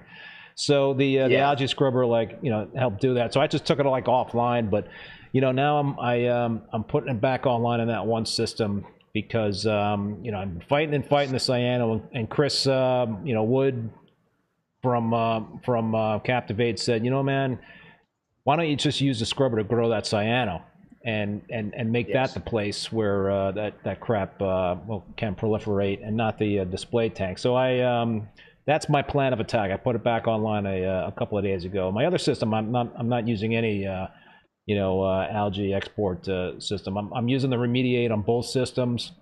So that's kind of like a way that I'm helping control nitrates and phosphates. But I really, I'm keeping the fingers crossed that the scrubber can help me with the cyano battle. And I think the other thing that was going on was I got this frickin' dry rock that I've had in that display tank for a couple of years, a Carib Sea Life Rock, and I don't mean to knock that company and all that stuff, but that stuff is like cement. There's no porosity, and I don't know, man. It's so I did the swap. I had the Carib Sea Life Rock in my display tank. I put that in my cryptic sump. I had some 100 pounds of the Haitian Live Rock. Took that from the cryptic sump, put it in my display tank, and I got and I'm gonna slowly get rid of the Carib Sea Life Rock. because the bats that I got ain't any good. Well, it goes back to what I've been saying for a long time. I'm personally all about green technology, but I'm not about green technology and green things if they are not good for what we're using them for. I mean, okay, I get should the amount of live rock that we were taking as hobbyists as an aquarium industry for the industry to have real live rock was minimal when you break it all down and you look at things. And not taking that live rock has, how many animals has it killed because of concrete? I mean, I started buying Walt Smith rock 12 years ago, 10 years ago anyhow. And as soon as I put that rock in my system, I was like, what the hell is this? I've never seen this kind of algae growing in my system ever. I've never seen this much cyanobacteria. I've never seen dinoflagellates as bad as I'm seeing them. I removed it all and bought real live rock, and guess what? All those problems went away. What we're missing from using that dry rock, the green thing to do is, in my opinion, a lot of the issues we have with aquariums nowadays, on top of other green things that aren't necessarily good for these organisms to thrive in an ecosystem that is in a box. We need the outside bacteria from that live rock, in my opinion, because it doesn't matter if that rock was dry for 3 months because it came in on a boat and sat in a box somewhere. Well, internally, there's still bacteria that was living in the ocean, still alive and ready to just start proliferating when it gets wet again. And using the dry stuff, it's a chemical reaction that creates the hard substrate, and it's not natural. And I'm just gonna keep saying it. Human beings were about the dumbest things that ever came on this planet. We keep trying to fix what Mother Nature has already given us, and it just blows my mind. Great point, man. Great point. It's ridiculous. Yeah. It's ridiculous. No. I mean, there's so many things that are supposedly green for the aquarium trade that I personally believe are detrimental to the aquarium trade. But because it's green, I'll shut up right now so people can talk shit about me all they want from that little statement. Dude, that's all I got to say. It's just ridiculous. Yeah, 100%. 100%. Switching topics a little bit. Coral spawning, man. How's that going? Well, we've had little trickles of eggs here and there from the acanthos, almost monthly, but anything substantial. The babies are looking so spectacular. Sure that they're gonna be 6 months old in July. Wow. So when they're 6 months old, it's time to do another update. What I love about going in there and look at those little guys every single day, we only have 7 that actually survived out of the entire, painstaking process of collecting the eggs off the surface and all that fun stuff. There's only seven that are alive. And from everything I know from talking to Don and Lou and Interfish and Carrie, after the 6 month mark, things, you'll start noticing things, excel with their growth and with their, just overall happiness. Right now, there's one that is actually super tiny, but when we looked at it under a microscope, it had partially died, but survived and is doing extremely well. You can see the little orange speck on the frag plug, and then some of them are, they're getting big. It's really nice to be able to look in there and actually see them with your naked eye where you couldn't see them before. That's cool, man. Now you actually physically can see the little guys. We'll see what happens. It's going to be interesting. But at the 6 month update, we should be able to get some. I know Amanda was looking under the scope the other day, and it's just mind blowing how they look so much like an acanthophilia now, but they're still a little different. And I think it's 6 months to 9 months. They should, in that period of time, they should completely metamorphosize, and all their tentacles and the way that they're their mouth structures and everything should all look exactly like a Canthophilia would, or whatever species of coral it is. So it's been fun. We're having a good time with it, and I can't believe we're only 6 months away from it happening all over again. Yeah, I was going to say, like, what's the next phase of this whole thing? Well, what our hope is, since we've had these adults underneath of the lunar schedule for what's 8 months now, 9 months now, they'll be on the full lunar schedule the way we had them set up. In November, they'll be on that schedule for a year. And we are hoping that in an Exit2 spawning system that they are adapted to the schedule that we have provided for them with the lunar and the solar, and that they are in the process of becoming gravid, and we'll see a spawn happen again. Either October, November, December, full moon, anywhere from 8 to 17 days after. That's so cool. So, man. Yeah, it is. It's super cool. But we're also going to put some other corals in there. We've already got a bunch of Cinerina macassarensis and Cinerina lacrimalis. And I've already got my suppliers in Indonesia looking for the most insane Trachophilia that we can possibly find. And I'd like to put like 30 of them in a system. But I still have a lot of work to do. I'm not putting them in with the acanthos, and who the hell knows if, what spawned at that point if we aren't there when it happens. And I'm also got to work on getting some, a guy gave me a diagram and a basically blueprint type deal for an egg catching system that goes on the drain of each tank, so that you don't have to sit there and watch and wait and then collect all these eggs. That would save a lot of time. I think that looking at it, it completely makes sense. I mean, when I saw it, I'm like, oh my God, this is genius. And I can't wait to build it or have somebody build it and then put it in place. And then actually, when the time comes for spawning to happen, if spawning does happen, actually collect the eggs the way it's supposed to, and not have to worry about them being sucked down into your filter sock or whatnot. And it actually making things a little bit easier, because that's part of the reason why we think we didn't have as many settlers, is because we didn't know what we were doing. We really had no clue. We were just sitting there with a pipette and collecting all these eggs. It was literally 4 hours of collecting eggs that were fertilized, putting them into a dish that we then let them develop in. And then it was 2 full weeks of these little guys before they settled onto the tiles. And that was the biggest thing for us. We're like, when the hell are you guys going to sit down on your butts and not move again? And Carrie was saying the same thing. She's like, these things are the most finicky freaking corals I've ever played with in my life. And then she came over to get some of our larvae to mix in with her larvae, and one settled, and then they all started settling right after that. So I think it was 2 weeks almost exactly after they spawned was when they started to settle. And then within a day or two, every one of the swimming larvae that was there in the containers we had them in all settled on tiles or on the plastic. As a matter of fact, there was, I think, the majority of the ones that we have that are still alive settled on one was settled on a shot cup. No, 3 settled on a shot cup. So his nickname is Shot Cup Ass, because he's at the bottom of a shot cup. And I cut the shot cup the whole way around, and that's actually the one we look at under the scope the most, because we can pick it up, and it still has water on it. We don't have to expose it to the air, and then we can take it and put it under the scope and view it.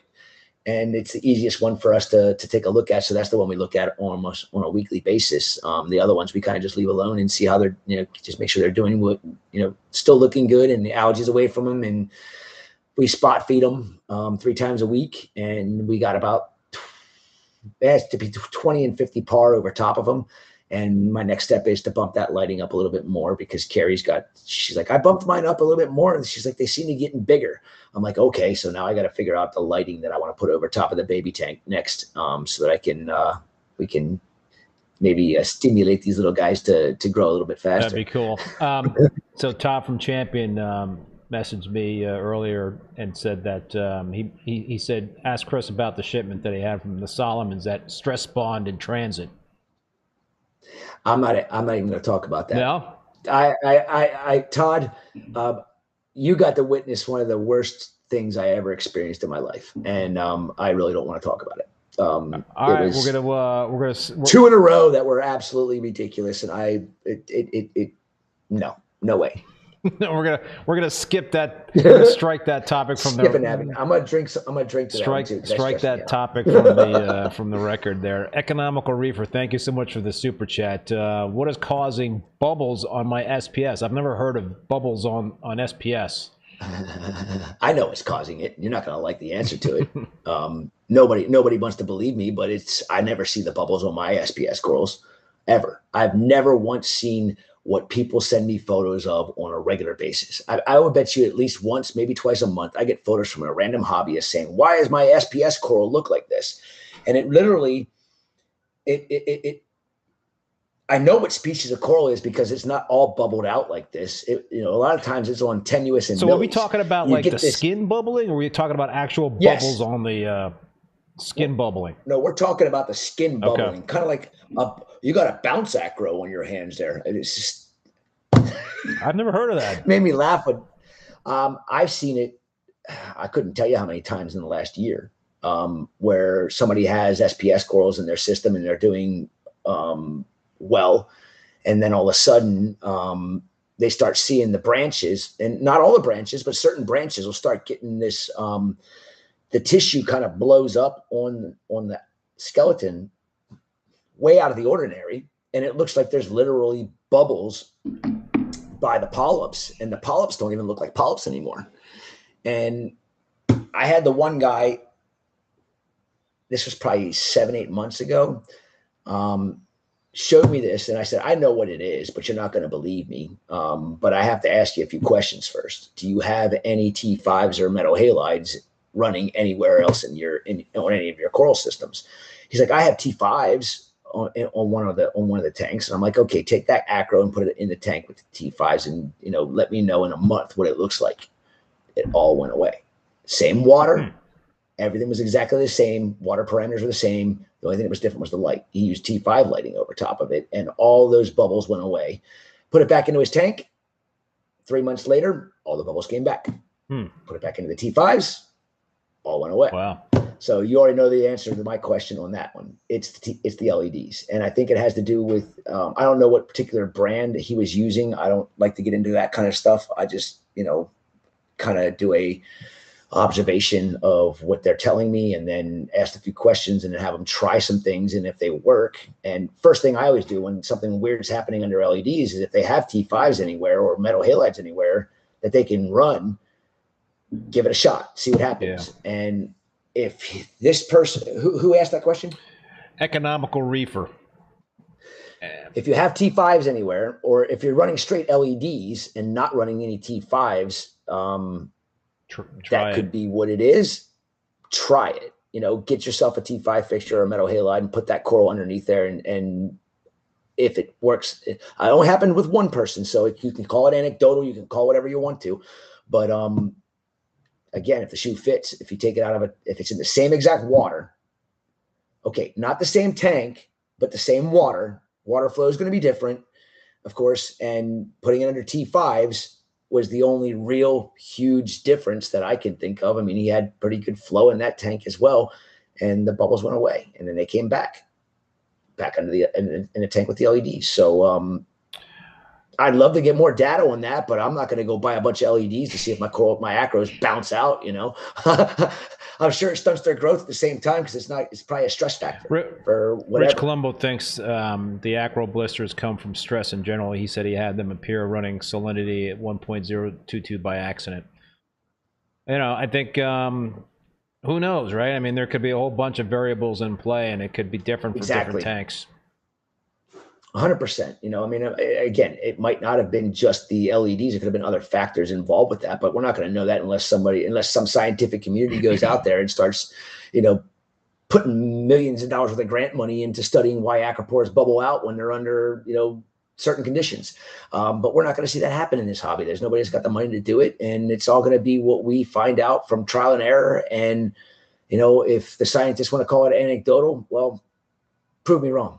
Yeah, yeah. Well, I guess that is certainly something that would be interesting. I think there's also a lot of there's a lot of stuff, man, that needs It to be is. researched, and because there is a lot of anecdotal, Sure there is. evidence here in this hobby, and it's like, well, this happened for me, and I did this, and that's what happened, blah blah blah. But it's tough. I mean, there's just so many different things that go on. There's so many different things that are in play, and to truly 100%.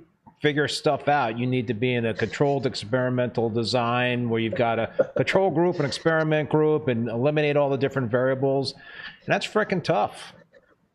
It is, It's tough. and for me, when I went to college, I went for biology. The way I am, I would have never been able to have I would have never been able to work in a scientific laboratory. I couldn't do it. I mean, I give kudos to anybody that can sit there and be patient enough to go through all this process. It's life we're talking about. I have to fix it now. I'm not going to sacrifice, 100 corals to figure out one thing. I'm going to figure things out by doing some pretty harsh things that, is it anecdotal to everybody else? Yeah. But to me, it's what I figured out. It's what I know. It's what works. And and I don't usually talk about it unless I know it's worked on multiple occasions. And having 9 systems, gives us the ability to be somewhat, scientific, but I guess they're all different. You can't run them exactly the same. Not even a scientific laboratory can run 10 control systems with exactly the same water parameters on a daily basis. It's impossible. So how are you going to say that they're even accurate with what they're trying to say? There's so much out there that you just can't. I mean, I love science. I do. I really, truly love science, but sometimes I don't have the patience for it. Yeah, I hear you, dude. So I got one other thing I wanted to ask you, which I'm not sure I've ever asked you this question before. And then if you have time, Chris, we should talk about corals. No, we are going to talk about corals. We are definitely going to talk about corals. Coral snow treatments. Do you do those? Have you ever done coral snow treatments? No. No, back in the day, I mean, we're talking, oh my gosh, 20 years ago when marine snow, the product came out on the market. I used that stuff all the time, but that was when I was just a novice. I mean, well, a beginner, I say it 20 years ago, but I mean, now I guess I was more than a beginner. I just started ACI 17 years ago. So whatever. But marine snow, when that stuff came out in the market years, maybe 30 years ago that came out, maybe 25 years ago. I don't even know. But I used to feed that stuff to my tanks all the time. But that was before I even knew what the possibilities from adding that stuff to my tank would do. But yeah, I mean, I don't think it's a bad idea. I mean, it's basically planktonic, it's planktonic bacteria being added to your system. I mean, how can it hurt anything? I mean, the corals are going to thrive on feeding on that stuff. The majority of their food that they take in comes from bacteria. What about just pure calcium carbonate? No bacteria in that. I mean, a lot of people do it like a do-it-yourself coral snow treatment where you're just dosing the calcium carbonate without the bacteria, and it's basically for water clarity and act as a flocculant. Activate. Chris has a product called Activate. I have never used it on a large scale. I used it on the Acantho spawning system until I ran out and didn't notice anything enough for me to continue going with it. But I only did it for a few weeks because I only had a small amount of it. It's probably something that I would say you would need to be doing for a long period of time. I don't think you're going to see results from it until it's been something you're doing on a regular basis. Yeah. It's a slow and steady process. But the concept makes complete sense. I mean, when Chris explained it to me, I'm like, well, that makes complete sense to me. I'm going to do it. And then I had some that he sent down to me, and then I ran out, and then I've been just so busy. I say I'm busy, but I'm not. I'm busy doing busy work. And I just don't have time for projects that are something I need to focus on tremendously at this point in time. He's developing a new product. I'm not sure if I talked about it with him last week on the live stream. Flocculate is a new thing that he's and I don't know if it's going to be. I don't know if it's going to be under the Reef Blueprint line of products, but Probably not. yeah, but that's something that calcium carbonate, that's much finer, I think, particles than what you can get on like Amazon or something like that. So yeah, for sure. It's interesting. I've been I need to get back to our daily, weekly, or every other day chats with Chris. It's been what's going on with the Reef Agri-Science? Man, we were supposed to do one the other week, and I had Amanda's computer, and I could not get my headphones to connect, and I actually couldn't even get the damn internet with the USB connection with the Ethernet cable. I couldn't get internet whatsoever, and I got so frustrated. I called him. I said, "Dude, I'm not going to sit here and get pissed off at the computer because obviously there's something I'm doing wrong, and I have no idea what it is." And I was freaking out today because this is a brand new computer, and I'm like, damn it.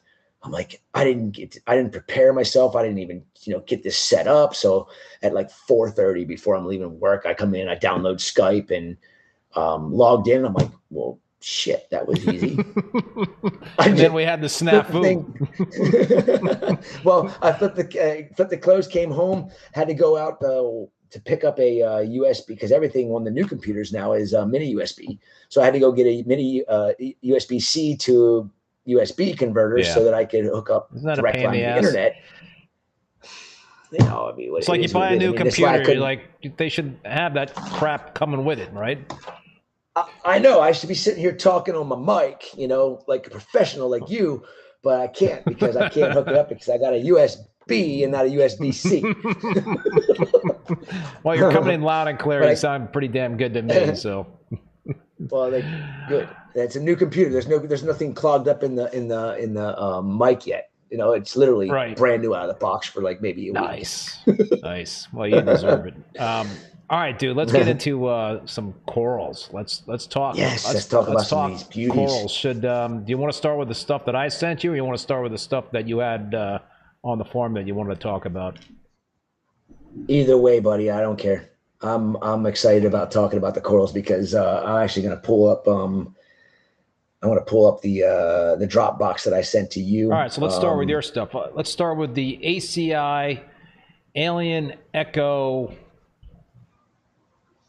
Acro. This is pretty sick looking. What kind of species of acro is that? Do you know? I don't know. I thought it was Latistella, but then as it grows like a table. So as you see it right there, it does not grow up at all. It Love that, a green table. Out. Oh, it's so stupid. And then you can't even really see it in the photo that much, but in the interior of the branches, it is bone white. Really? And then it gets a little bit of like a faint blue to it.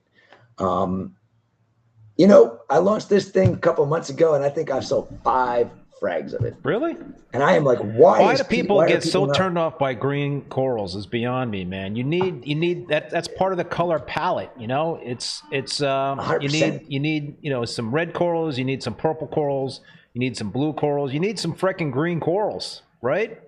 And you need corals you can see from across the damn room, not this shit. You have to have a magnifying glass to see the colors in it. That's one. I mean, for crying out loud, what's wrong with that coral? This piece right here is it hasn't even been in our system for, I think it's maybe 2.5 years, and it grows really, really funky. It's actually gotten so big now. It's above. My back farm system, and you see how the rack with the acros is above the rack with the LPSs on it, and then I've got my 15-inch blue squamosa is right underneath of this coral, and it's starting to grow over top of the squamosa, and it's about that far above the mantle on the squamosa. And it's going to be a really cool photo. I'm going to have Amanda take a photo of this thing over top of the squamosa growing. It's really, really cool. But since I launched it, it's probably put on 2 inches.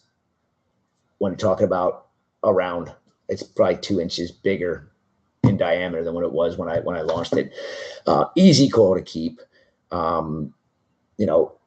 The fragments that I did sell were to people that just are complete Acropora connoisseurs. They love everything acro. They don't care what it is. If it's a new release, they buy the new releases for the display tanks.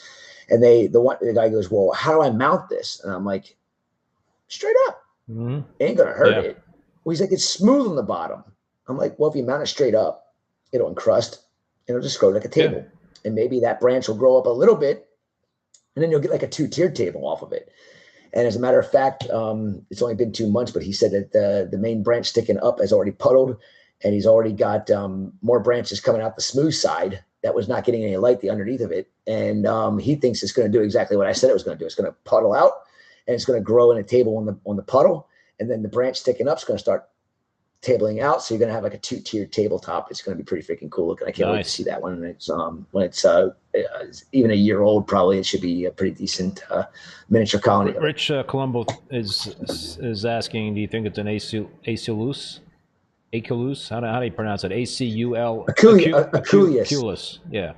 Aculus. No, because Aculus is a very bushy Acropora, not a tabling Acropora. Actually, I can't say it's not a tabling Acropora either. It grows more like this, grows kind of just out like this. It doesn't get thicker, where Aculus grows kind of thicker. It still grows flat like a table, but you're talking about a coral that can grow. I mean, I had one back many years ago that was probably, I don't know, 5-6 inches thick and like a foot across, and then flat.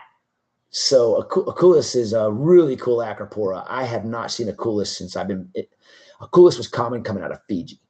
And unfortunately, I won't buy Fiji corals anymore. But, you know, I should probably buy a bunch just to see if I can get some Aculus. But, you know, that and Loripes, although I did get some really badass Loripes from Vincent, and they're starting to look pretty badass. Nice. Jake also had a very blue Loripes that's going to come down the pipeline. That'll be on the next video. But next time we chat, we'll talk about Jake's blue Loripes, because where he found that, I don't know, but it's a gem. Nice. Talk to us about the ACI Gallo Loco Acropora, man. That Gaijo Loco. That thing is pretty freaking sick. That's got some pretty good, pretty sick polyps, man.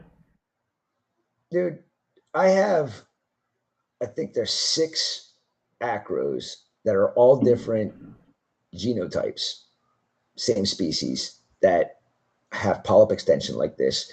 The Sweet Dreams, the Crimson, the Voodoo Magic, all the same species as this particular coral here, the Sweet Dreams. I actually have it banked at the largest private aquarium in the United States. Mr. Andrew Sandler bought a colony of it from me. I don't know, when was that? Last year. And I still see that coral in his tank. And I was pissed at myself because he really wanted that coral. And I'm like, no, I haven't even released this one yet. So I gave him a price. He took it. And he made your price. And yeah, he was happy to buy it. And I was happy to see it go to a big tank like that. Somebody that actually, somebody that's not going to even touch it. He's not going to frag it. It's just going to grow. Yeah. And that's the only reason I let it go to him, was I knew it wasn't going to be something that he was going to try and make money off of. I know he's just going to enjoy it for the beauty of the coral that it was. That was the Sweet Dreams. But the Gaijo Loco came about because we used to have a rooster at the farm. It was just came out of nowhere. And my one employee was from Colombia. And he used to always say, that crazy rooster out back, you know. And then I was like, well, what's crazy rooster in Spanish? And he goes, Gaijo Loco. I'm like, how do you spell that? And he spelled it, and I'm like, that's Gallo Loco. He's like, you Americans. It's Gaijo Loco. I'm like, okay. So when I was looking at this coral, we were looking at naming it, he was in the back, and I'm like, man, I have no idea what to put on this name, for a name. And he goes, Gaijo Loco. And I'm like, okay, it's the crazy rooster. And it's been, you know, that's how the name came about with the Gaijo Loco. But it is a very popular acro for us to sell. It's we have so much of it. This is the colony when we released it, and we sold a lot of it. We fragged it down. We had 150 frags when we fragged it down. Now I have frag to order on it because I just want to go break chunks off of it and get rid of it because it's literally like 18 inches in diameter. That's a nice problem to have. It is. I mean, we're very fortunate. The Acros do very well in all of our systems. ACI Honeysuckle. That's a Ghani. This is probably one of the most ridiculous Gonapora miners that I've come across. We've had, oh my gosh, we get so many Gonapora miners in. Everybody likes to call this Bernardpora. I have Bernardpora. What is Bernardpora? And it's coming up in this whole mix of corals. There's Bernardpora, Stookberry in there, and you can go back and forth. I wanted to talk to you and tell you to do that, to go from Bernardpora or from the Gonapora minor to Bernardpora. But then I started reading more, and I just don't know anymore. But I'm pretty sure this is not Bernardpora, just because Bernardpora doesn't have shared coral light walls. There's a gap between them, and you can see that in the photo coming down the road. But this coral right here, we got it as a wild colony. I mean, we've had it probably for 3 years, maybe 4. That's sick. It's just been, dude. I didn't realize how much of it I actually have. Like, I think I have 5 4-inch tiles of it. I like that coral so much. I put frags on the farm, and then I put the frags after they grew over the frag plug on a 4-inch tile, and now they're just over it. And to see how they grow after they cover the tile and how they start growing up and they start getting all these nodules on them, it's kind of like gnarly looking. Actually, the one tile kind of looks like Mickey Mouse. Like there's 3, there's the main frag plug, but when all the polyps go in, you got the main frag plug, which has got a pretty decent sized mound to it. And then you got these 2 new mounds that came up that look like his ears. And I'm like, well, shit, if I'd have seen this, we'd have called it the Mickey Mouse. But then I'm like, oh, then we maybe would have been sued by Disney for saying Mickey Mouse. Just like the Walt Disney is called the WD nowadays for a lot of reasons. Yeah. But yeah, that coral right there is hardy. It grows well. It adds a ton of color to any aquarium. Yeah, you mentioned Walt Disney. You got to watch it, after. Yes, the WD. Sorry, the WD. But this honeysuckle Gonapora, the amount of colors that are in it are just mind blowing. I mean, and it depends on how the current's hitting it and what you see, or how far the polyps are extended is going to really determine, what colors you actually see in it on at any given time. How unique of a Ghani is that? I mean, have you seen color more similar to that? No, I have not. I mean, that's the thing that, I love about my supply line. They know I'm a geek. They know I'm a fanatic, and I'm a coral hoarder. And they like to put marks on the bags. They'll just put a smiley face on the bag. and when Dan's pulling the coral bags out of the boxes, he'll go, "There's a smiley face. Make sure Chris gets that coral as soon as you pull it out of the bag. Don't let it touch the bins." So whoever opens the bag up, they're like, "Chris, we got a coral with a smiley face on it. Go put it somewhere."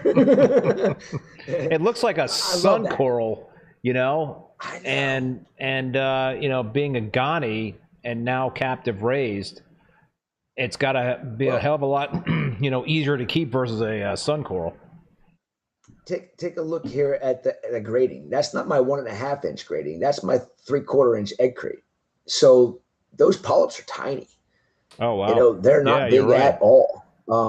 And we get polyp extension on these guys anywhere from 1/2 inch to up to 2.5, 3. Sometimes you see 4-inch polyps sticking off of these things.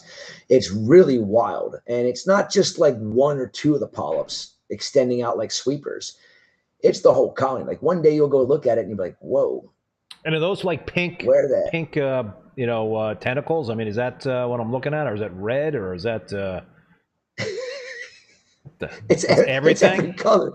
It's insane. Like if you want to try a Ghani, this is a great Ghani for you to put in your tank, and you put it on the bottom underneath, or where eventually it's going to be shaded by a tabling acro or something like that.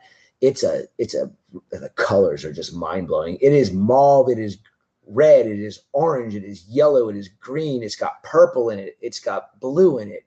the tips of the polyps on the green growth rim are anywhere either blue or purple.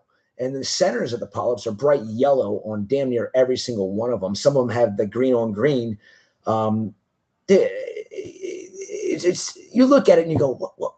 I mean, you just keep looking at it going, damn, I keep seeing new colors. I've been staring at this.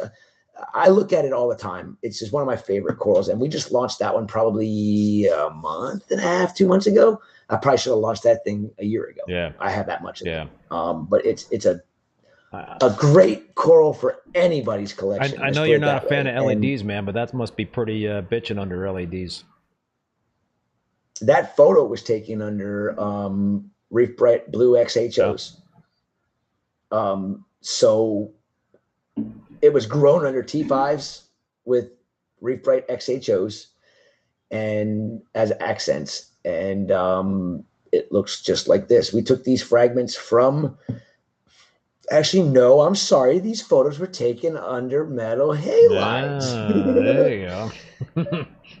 Yes, I remember. We have it in three different locations: the sump of the Biggs Farm system, and then up underneath of the halides and T5s of the same system. So yes, this was taken under metal halides and T5s. So it's your royal blue LEDs will definitely probably show off even more colors, for sure. ACI Martian Sunrise Acro. Jesus, look at that thing. It looks a little bit like Pink Panther. No, not at all. Hell no, not even close. I have Pink Panther's not far from it. Pink Panther is a super bright pinky red. This is so bright red, and then the orange on the interior of the colony, and then the purplish in the tips of growth. I have. This is an awesome coral. This came in from Australia. I gotta remember. I gotta look back at my notes when this coral was put in. I did a whole write up on it when I launched it. When ACI launched it on my personal page, and then we shared it to ACI's page a couple of months ago. I get a lot of different red and pink tabling acros in from Australia from the Outer Swains Reef, and everybody's like, "Oh, that's the same as what I got the last time." No, it's not. Everybody needs to stop saying because it looks the same, because it's wild, that it's the same as what you already got. I've never seen any of the Acropora, red tabling Acroporas that I've gotten from my supplier who goes out to the Swains Reef and collects them. And he always says, "Oh, it's the same as the normal pink and, pinkish red tabling acro." Just send them to him. Just keep sending them to him. They're not the same coral, and that's the thing that everybody needs to understand. When you have a wild colony that comes in, and if the supplier collected a tabling acro that was 3 feet in diameter, and he chopped it off but left the base sitting there so it can regrow another coral there, he takes that thing back and he cuts it up into 30 or 40 corals and sells it. Okay, so if my supplier sells to other wholesalers, there's a possibility you got the same exact coral. But if he collects 3 of those colonies, after they've been sitting in a system for 6 months to a year or longer, each one of those looked almost identical when they arrived, but are completely different. Yeah. They're completely different. And I have probably 15 different red tabling acroporas that all came from Australia, that were all called basically the same thing, that all look completely different right next to each other. And this is one of those that I was so impressed with the orange in it. And this photo is good, but man, in person, doesn't do it justice. Just photos don't do any corals justice from our side of it. I'm not a good photographer. Amanda is way better. She's really good at it. But even she gets frustrated with why can't I get the subtle colors to come out? I wish you could see all the subtle colors that are actually in this. The polyps are stupid bright red. The interior of the colony is nice and orange, and then the tips are bright purple. I even see some looks like some green also in the base. Oh yeah, there's a little bit of green. There's some yellow. I mean, it is such a beautiful piece of coral. We have 2 colonies of this that are identical. They're right next to each other. It's an easy coral. It's been in captivity for years now, and it's tried and proven for its color. I put the 2 colonies that I had in separate systems. And then I cleaned the one up that I was from the one system. I QT'd it and cleaned it up really good and put it on a new tile.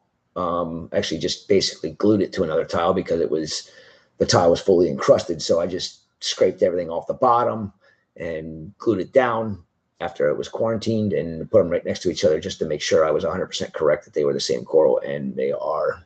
So we got a lot of that one available. It's beautiful. If you like tabling acros, I know you do. I love tables. You absolutely love that coral. It's a beauty. Absolute beauty. All right. ACI, I love this name. Mick Shagger. The Mick Shagger. You can thank Remy from Reef. Oh yeah, he named that one. He's pretty good with coming up with names on the fly. When I'm taking all these photos of these acros and getting ready to launch them, I know this is one of 5 miniature colonies. That's only on a 2-inch tile. This coral is so freaking beautiful. The blue on the growth is so insane. It's like, okay, go to the jewelry store and go get the biggest, brightest, bluest sapphire you can possibly find and put it right on top of that, and you'd lose it. Really? The blue is that intense. Wow. It is so beautiful. And then the body of the coral is only like a brown, but all the tips are bright yellow, and then on the axial coral light. And then all of the coral lights, probably the first inch, are yellow on just the edge of the coral light. The polyps are all nice and green. And it's a really dense, clustery acro with small branches. They're not real thick. But it grows really well. And if I could have taken a photo of the colonies today, because we sell a lot of that acro. I mean, there's probably at least half a dozen frags going a week. In the beginning, it was like, oh shit, I'm going to destroy these colonies. I need to take them off the market. Not fast enough. Not fast enough. You know, nothing grows fast enough when it's popular. Yeah. But what I do like about the new growth I don't like to take an entire colony. If I have 5 colonies like I do of this, I like to take fragments from it. You know, 1 week I'll frag this one. The next week I'll frag this one. You know, and for 5 weeks I'm alternating the colonies that I'm fragging. And then if it gets really busy with it, then I'm fragging all the colonies. But the branches on the new growth are like a ½ inch, 3/4 of an inch, and they're just solid blue. And then the polyps are green and the tip is yellow. It's pretty badass. We talked about this at the beginning, but Burnt Squirrel is asking, how does someone buy Chris's corals if you aren't a store or distributor? You know, there's online vendors that carry this stuff. I know, you know, I Todd used to. Todd from Champion Lighting has a shop, and you can, you know, contact his store up in Pennsylvania. He'll order anything you want. He orders coral from me. Saltwater Aquarium, they sell it as well. There's plenty of vendors online that are stores and legit businesses that we sell to that you can contact. You can always send an email to info@aciaquaculture.com, and we can, Devin is prompting people. Actually, she's asking where people are, and then she's looking through our customer base. If we have customers that we are sending corals to on a regular basis, we'll of course contact that customer and tell them that, you know, this person wants this coral, and usually that starts up an order. Or I guess you can contact, you know, there's a local shop here that actually an aquaculture facility that sells our stuff online, but hasn't actually added everything to the website. There's more and more vendors or our customers that are starting to put our product line on their website, so that people have access to it. And we're moving a lot more of the product that way than what we have. But the email to Devin, if you don't have a local store that buys from us already, can gladly, Devin will reach out to that store and you can order it through them. And what I've been telling everybody, if it's their first order in a while, well, because a retail customer, their customer, has been asking about our corals, I will give the shop a 10% discount for purchasing because they're helping out somebody that reached out to us and Cool. not wasting our time. Cool. So try to scratch everybody's back that helps us out. Yeah, absolutely, dude. ACI Pandora Acro Batunai. Yes, Batunai, which is Acropora speciosa. Right. The reclassification of Acropora speciosa is Acropora Batunai. This is the Pandora. It's a beautiful coral. Is that a deep water? I've got, sure, if you want to call it deep water, I don't know. I mean, it gets cooked at like 700 par. Oh, okay, that's so deep water then. Under. Well, I mean, any acro and a lot of corals can be acclimated to that kind of lighting over time. This acro came in. It was from Vincent as just a solid green speciosa 4 years ago, and then when the classification was changed to Batunai, that's when I launched it. But I've got two big colonies. One's growing under 20 Ks, and it's getting about 550 par. And the other one's growing under 10 Ks, and it's getting like 700. And deep water acros. I mean, there's a lot of deep water acros out there. How deep water does speciosa really grow? Honestly, maybe 30 meters at the most, but probably closer to like 15 to 20 meters. So is that really considered deep water? I guess so. I mean, I don't know. The deep water acro term gets thrown around by a lot of corals that are smooth skin, which is the biggest. It's not true. It's not true. Granulosa, yeah, it comes from shallow water and all the way down to deep water. So does a lot of these other corals that are smoothie skin looking type stuff. They come from deep and shallow water. So you can't necessarily call it a deep water acropora unless you know it was collected in deep water. I have a lot of acros that are on my farm that were collected in deep water, and believe me, they get put under very subdued lighting compared to my other acros, because if not, I'm like survival of the fittest. Either you're going to adapt and die, or you're going to adapt and survive. Yeah. You're not going to adapt and you're going to die, or you're going to adapt and you're going to survive.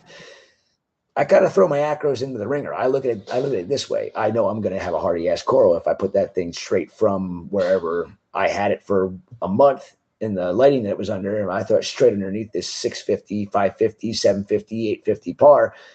You're either going to live or you're going to die. If you live, you're going to be a hardy coral. Yeah. I've got what supposedly is carduus. I don't believe that. Carduus is much thicker, but I've got some really thin smoothies that I know for a fact were collected from deeper water, because that's what Vincent told me he collected them.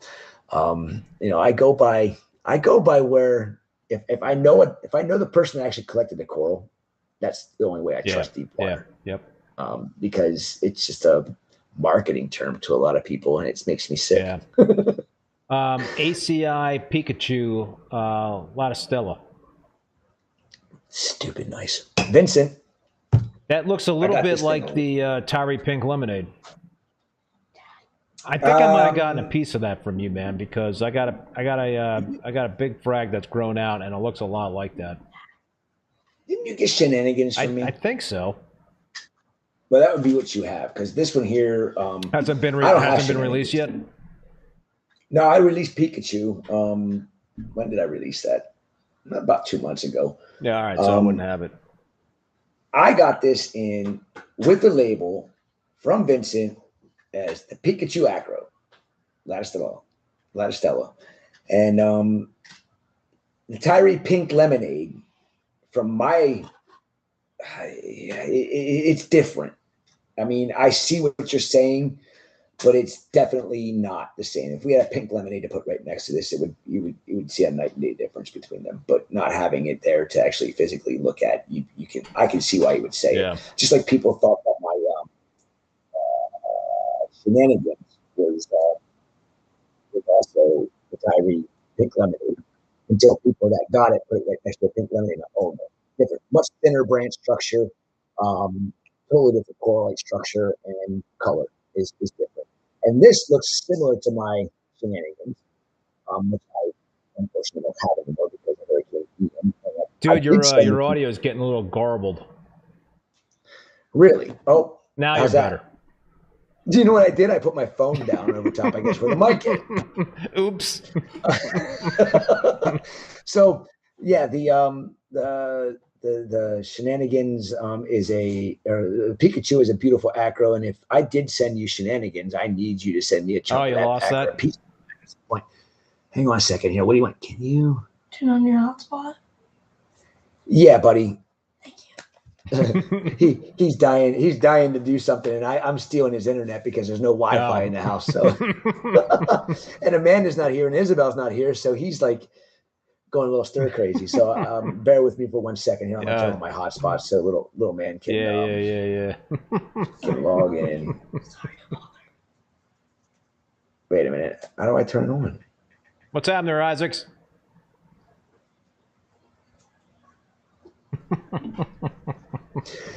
There's the password, buddy. Don't say it out loud. Thank you. You're fine. All right. I definitely have a piece from you that looks a little bit like the Terry Pink lemonade. That looks like it to me, but I can see what you're saying because I do have the true Terry Pink lemonade, and it all depends in terms of the flow and the growth patterns and all that sort of thing. So it could be nonetheless, man, it's gorgeous. To be a lot thicker. Yeah, for sure, 100%. All right, what else we got? We got the I love this one. ACI Rainbow Road. Ooh, whoa, what's going on with that? I was like, what is this coral? I look at them all day long under metal halides. Okay, so I don't really get to enjoy the subtle colors that are in these amazing freaking acroporas. And even when my coral cares are running. So hold on, you do use LEDs. I do, but it's put it this way. I know it's not your main light source. I have 48 coral cares, 82 metal halides, and 215, 15, because I have a single bulb T5 over one of the systems. I have no idea where I got that ballast from, but I have 215 T5s.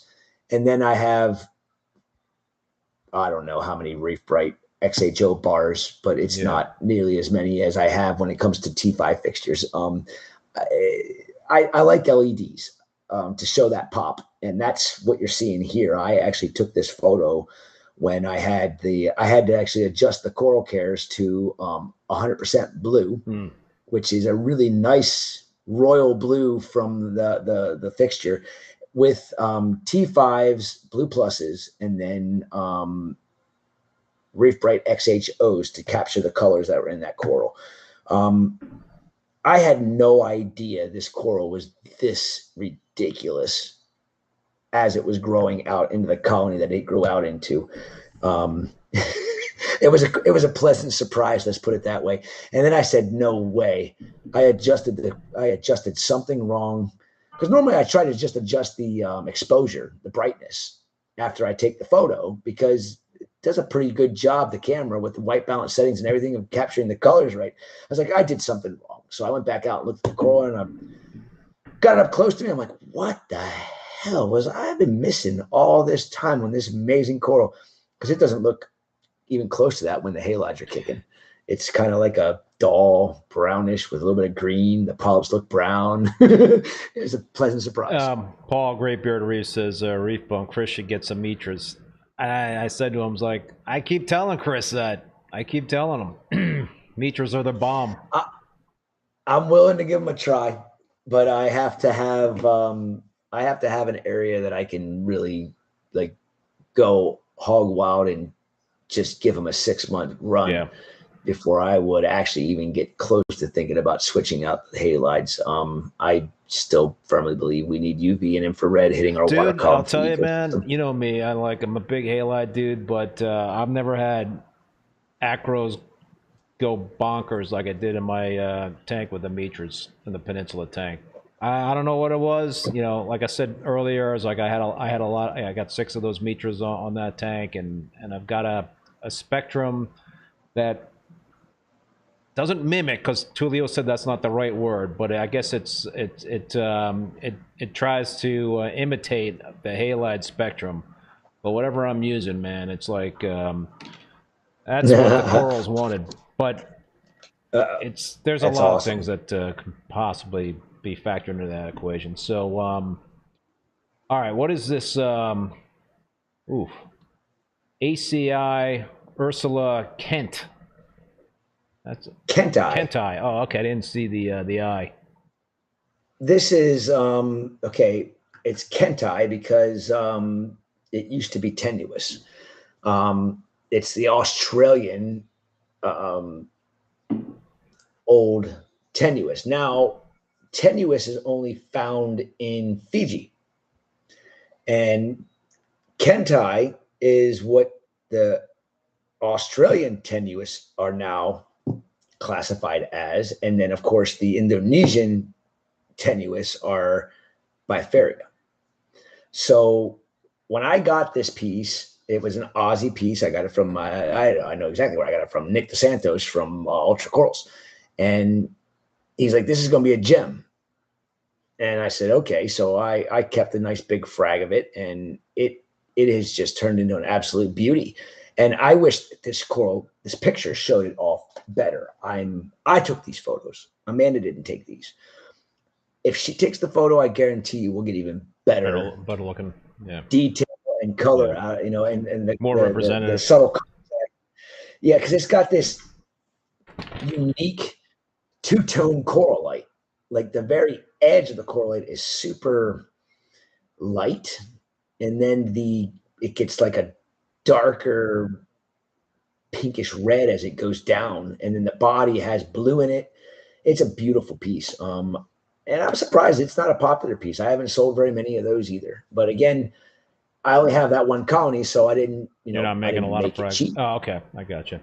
Yeah. I didn't make it cheap. I mean, if I don't have a lot of something, you know, I want people to be able to buy the stuff, you know, and I want to be able to, I got to stop trying to be this farmer that does things the way I think they should be done. I should just do it as the market demands it, you know, and that's what I'm learning. You know, I'm doing it as the market demands. I mean, people are like, well, you know, you need to wait until you get 80 to 100 fragments of one of the acros before you can cut the coral down, and actually then you have to puddle them and heal them. He's like, everybody's like, well, we're just going to cut them off the plug anyhow.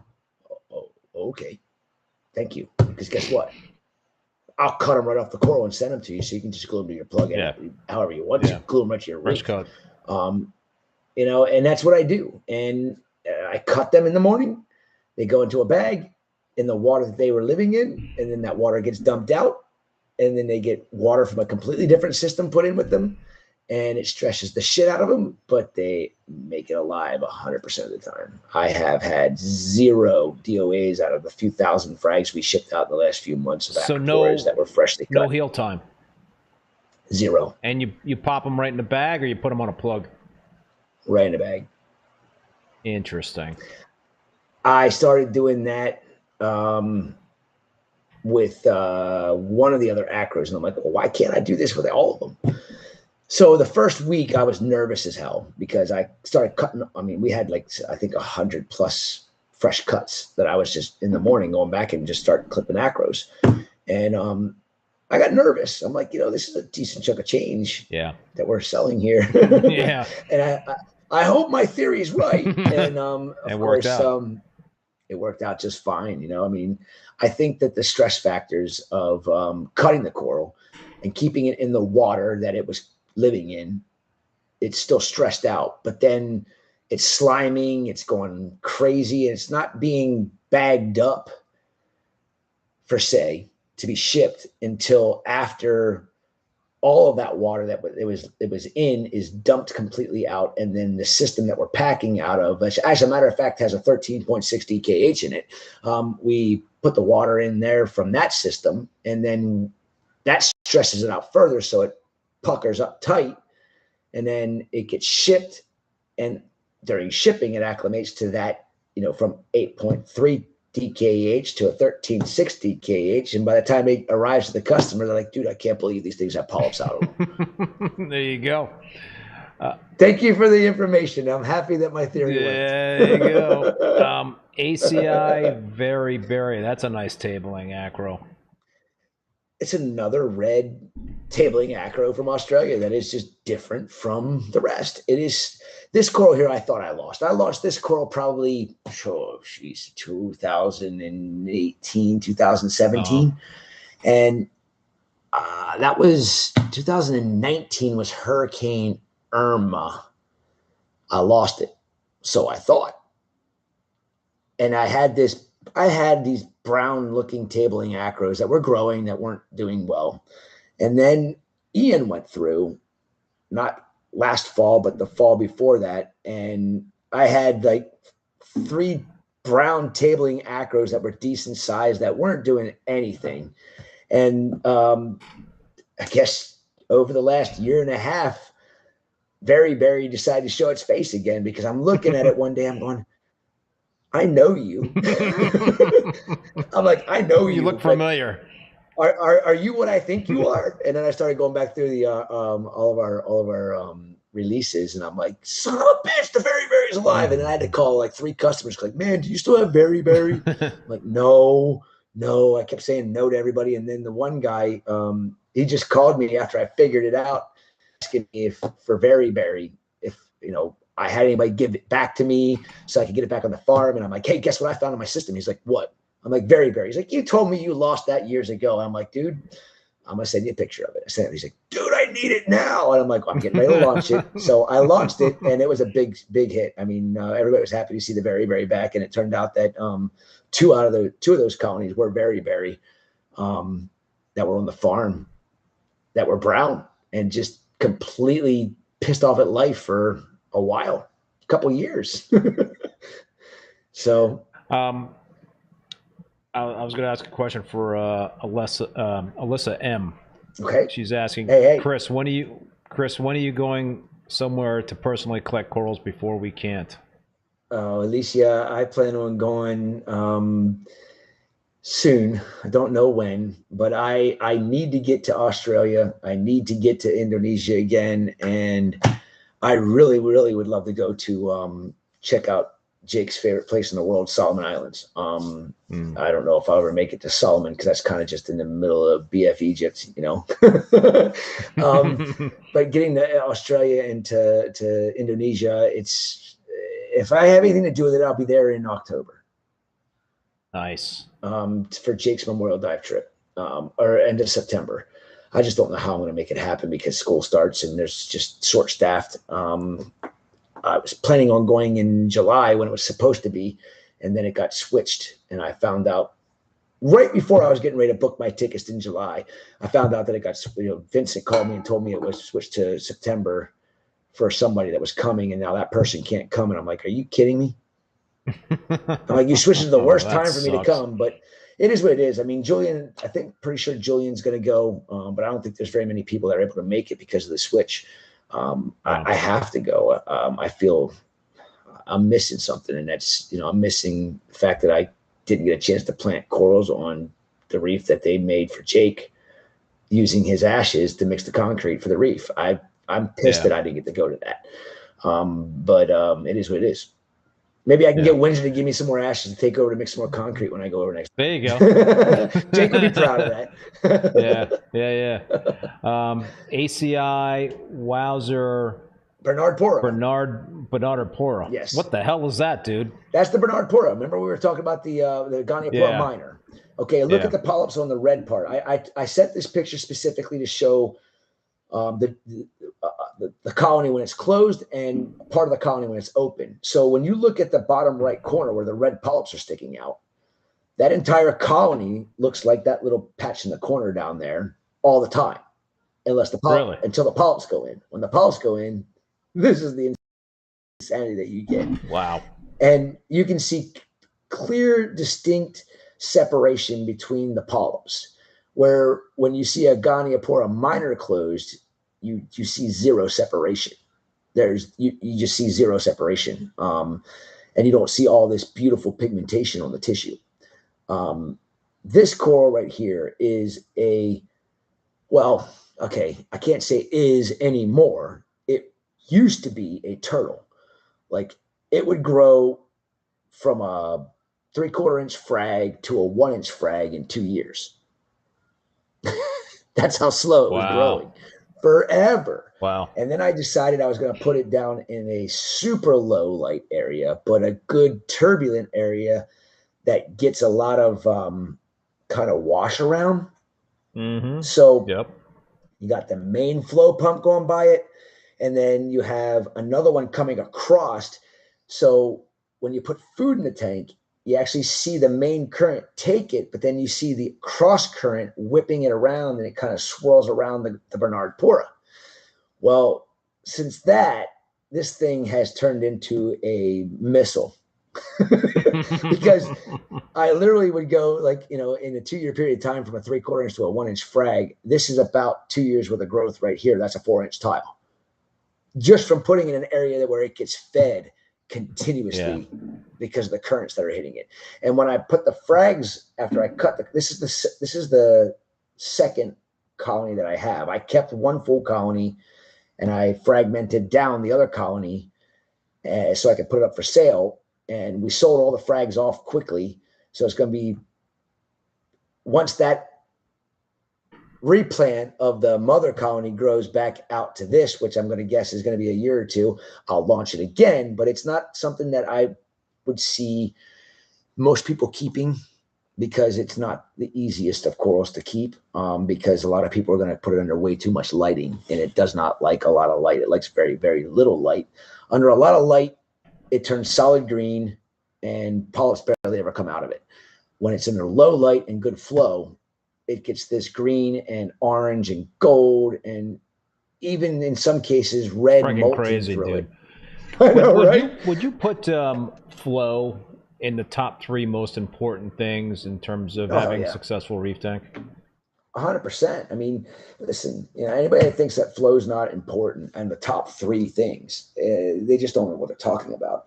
I mean, in the ocean, you can't duplicate what that beast throws at these corals on a daily basis.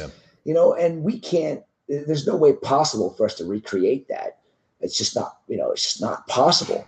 So, flow, to the best of our ability, is important, and knowing where corals are found, where they're where they're thriving, and where they're just surviving is important as well, because, you know, there's countless amounts of reefing environments out there, and if you think that you can have a mixed reef tank and you're going to be successful with it, with high flow for like SPS corals, you're out of your mind. It's not going to happen unless you have plenty of rock in there to break that flow all up, you know, and have your areas of super low flow because of the rock structures hindering, you know, the main currents from flowing through the areas. I mean, so understanding how a coral grows, for one, the kind of currents that they're in, the kind of light that they're in is an art. I mean, you really have to understand that. And a lot of people don't. I feel blessed because I have the ability to talk to all these people that are going and collect these corals, and they can tell me every single environment. And I've learned so much over the last 17 years of talking to these guys that I wouldn't be where I am. We wouldn't be keeping mixed SPS systems or mixed SPS LPS softy systems like we do if it wasn't for what I learned from all the people that we get corals from. You know, Jake used to come over and say, "Dude, I don't understand how you do." I'm not gonna say it. I don't understand how the F you do this. He's like, you got 700 par going down the middle of the tank. The edge of the tank is at 60 in some areas, 100 in the other areas. And you've got every coral that I could never keep in the same tank with SPS corals alive and thriving and growing. What the are you doing? I don't know, man. I just talk to people. I understand the environments and I try to duplicate it. You know, it's important, you know, and I can help. I want to start doing videos on every different genus out there so that there's documentation digitally somewhere of, you know, what these animals need and what you need to look for when you're putting them in your aquarium. Yeah. I mean, you can't just blindly go buy a damn coral and expect it to live in your tank and you don't even know if you got the right conditions for it. I mean, that's the problem. So true, man. A couple of comments. Tracy Spellenberg, I think flow is the number one, then more important, I guess, than light. John Ryder, remember Jake saying flow is so important when having high lighting. Yeah, it's what's going on out in nature, man. It's like a little washing machine thing going on, and then I think that's always like the term that I hear thrown around with a reef tank. Try to recreate that washing machine effect, random freaking Good flow, luck. man. That's what you got to try to do. Mix it up. If your corals are blowing in one direction, it ain't right. Right. Yeah. And unfortunately, with my application, sometimes they blow in the same direction for like 4 or 5 hours, and then they blow in the opposite direction for 4 or 5 hours, and then they have those same currents hitting them, and they're like a washing machine. So, that's key. I mean, understanding that, alternating currents all the way around are super important for these animals to thrive in your system. Yep. And water parameters are, in my opinion, the number one thing. And then I say it's flow, and then I say it's lighting, because you can go with a low light system and a high nutrient system and keep corals that normally would thrive only in high light on a reef in the wild. It's done. I do it. I mean, it's just a matter of figuring out, understanding the balance between light and nutrients is a key thing. It's an art, and understanding your system. Again, every system's different. I can tell you how to do it, but it might not work. Yeah. And then you go blame me for it. Yeah. Figure it out your damn self. Cherry Blossom. Oh, I love this freaking coral, dude. I know. Did we talk about this one last time? I think so. I had to put it up again because I have Nick Dos Santos over at Ultra Corals, when he was running that place. He would send me these things. He'd be like, dude, I sent you a whole bunch of cherry blossoms. Well, some bitch would send me the damn things, and there'd be like 4 different colors of it. I'm like, what do you mean? This isn't cherry blossom. So I called this one Cherry Blossom only because it was the first coral that he sent to me that he actually called Cherry Blossom. But I kept pieces of every other one that he called Cherry Blossom. And it just goes to prove my point. Nick only collected this Acropora rosaria on one inshore reef, the big ass reef, where he collected a lot of Milioporas and so-called prostratas, which are now Milioporas, and spatulatas, which are now Milioporas. Point being is, rosaria came in so many different color varieties. All of them were red, but then you had the base of this one is yellow and orange with the blue tips. And then you have another one that is green with blue tips. Then you have another one that is green, orange, and yellow. Then you have another one that is more, the tips don't get any color in them. I mean, it goes back to the point of, when somebody says they have something and it hasn't been proven long term, it's not something. Does that make sense? Fan is a fan of that one. Everybody's a fan of this one. I actually took it off the market until I realized that I had 2 colonies of it. I actually had to put them right next to each other just to make sure they were exactly the same. And I guess I put 2 fragments, one in one side of the grow out, one in the back, and one on the other side, because after I put them right together, let them sit there for about a month, there was no difference between the corals whatsoever. So I launched it, I took it off the market, and I put it right back on the market about 2 weeks later. And people are like, how'd you put it back on the market so fast? Well, I didn't realize I had 2 colonies of it. And honestly, you can't, I'm 100% positive they're the same exact coral. But I can't wait to figure out what to name the new ones that are cherry blossom, that are different. Digital Coral says that's a peach. Alyssa M, thank you so much for that very generous super chat. All right, I love this coral, dude. Dirty Insanity. Yes! This is the most ridiculous Bifaria tenuis ever, in my opinion. You can't even see what this coral looks like because the polyps are so freaking extended on it. So fuzzy. Dude, when Vincent sent me this coral, he goes, I labeled a bag. This is in January 2024. First shipment into the United States from Vincent for me. From Vincent. Was it a big smiley face on that bag? No, it had Dirty Insanity written on it. And I'm like, he's like, I labeled a bag Dirty Insanity. He's like, I collected this colony 2 years ago. right after the Indonesian ban happened, he's like, and I was confident it was going to come back, so I collected the colony and put it on the farm. He's like, I don't have much of it at all. The colony was only about 5 inches. He's like, but I saw it in the wild. He's like, this thing was ridiculous. Puts it in sitting on the farm, sends me and Joe Caparata, the only 2 pieces that came into the U.S. This has been the biggest nightmare acro for me too. I mean, I've had it for 4 years. I just launched it on the market. This colony that you're looking at is only on a 2-inch tile. It's only about 3.5 inches when I put it available on the market, but I made 2 colonies. And the story behind it, I lost everything when it comes to that coral, except for a piece that was about 1/2 inch. And it was not a tip. It was on a main branch, and it was just tissue on one side of that branch. And I cut the dead off of it. I stuck it on the tile, and this is the colony that grew out of it. It took over 2 years for that to grow out of it. But I literally fought and battled this coral to live in my systems for at least 2 years before it started actually doing it. Wow, you salvaged that thing, dude. Well, you can see in the picture right behind in the top corner, there's the number two colony of it. So I got 2 colonies of it.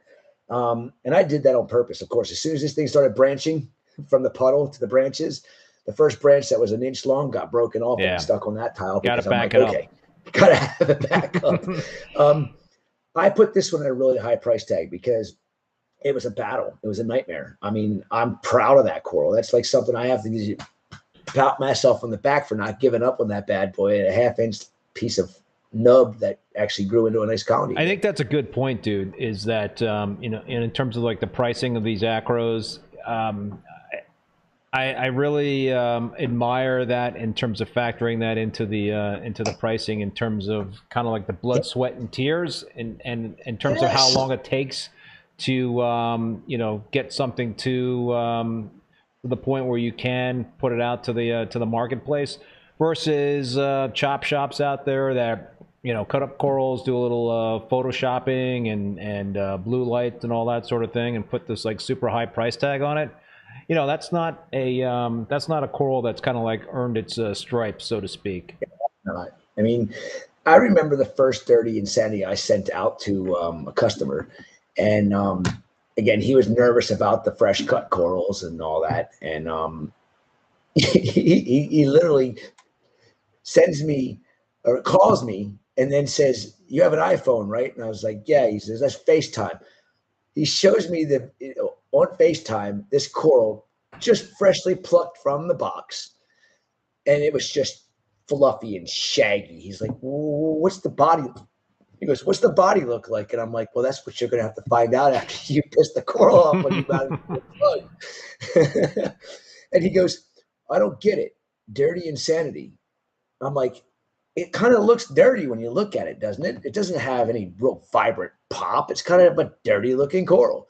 I said, "The insanity is when you let the polyps retract, and then you grow the colony out into something, and you actually see that each branch is colored almost completely different. Like the one branch will be, this set of colors in it. The next branch will have this set of colors in it. It's not grafting. It's just the way the colors are on the branches themselves are different, almost from branch to branch. It's kind of funky. It really is insanity. I mean, it's one of the best corals I've ever seen, and I hope that everybody experiences the same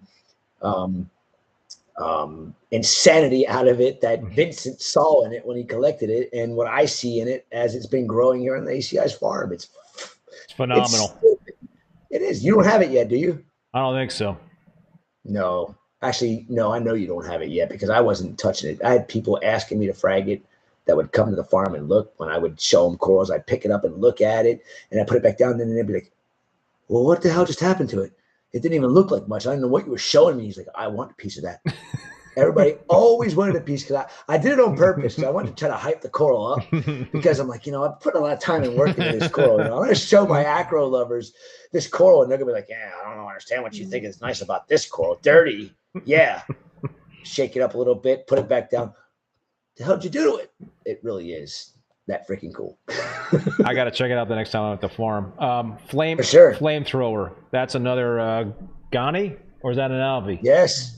That's a Ghani. That's a Ghani. That's been on the farm for probably 6 years. I put that thing on the market probably 4 years ago, and then we lost the majority of it for whatever That's reason. sick, dude. Dude, it's stupid. It's so nice. And as you know, what's so funny about this? I knew we were going to talk about it tonight, and I got my new Acro array done on the 1,000-gallon system, Acro tank, and the array looks stupid nice. And I built it more robust than the first one, because the first one I was afraid to even go in there and pull an Acro off. I was afraid the whole thing was going to topple over. Now it's really all stuck together really good. But then on the underside of the Acros, I put more of those 6 ways, so I can now put corals on the underneath the Acros that don't need as much light. So I was back. I'm like, I'm going to put Ghanies underneath there. I'm going to put this underneath there. I'm going to put that underneath there. So I was back looking through my Ghani garden, and didn't even realize it, but I have of this particular strain, the Flamethrower, I had put 3/4-inch frags that I thought was the last of what I had back on in the sump, and I forgot that they were 3/4-inch frags. They were baseballs, and all you see was this little frag plug sticking out the bottom of the Ghani as it grew out. Nice. I ended up putting 4 of them underneath of the Acros, and they're probably like 16 inches below the water, where the Acros are, I think the closest one's like 2 inches to the surface, and they're probably about 5 inches below the surface where the base is. But I put them up top with the Acros.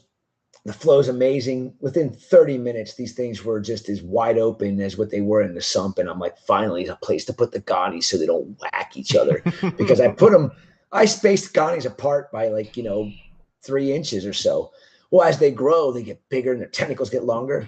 Well, certain species of Ghanies I found out like to kill other species of Really? Ghanies. And that's not normal. Yeah, it's not normal. I didn't know they go at war one another. Right. It might be from just a more aggressive grower, and it kind of slowly shades the one out, and then it just dies in that area, or it shades it out completely and it dies. That's what I think is happening, because I have found a lot of overgrown frags that were halved. Polyps over here and nothing over here.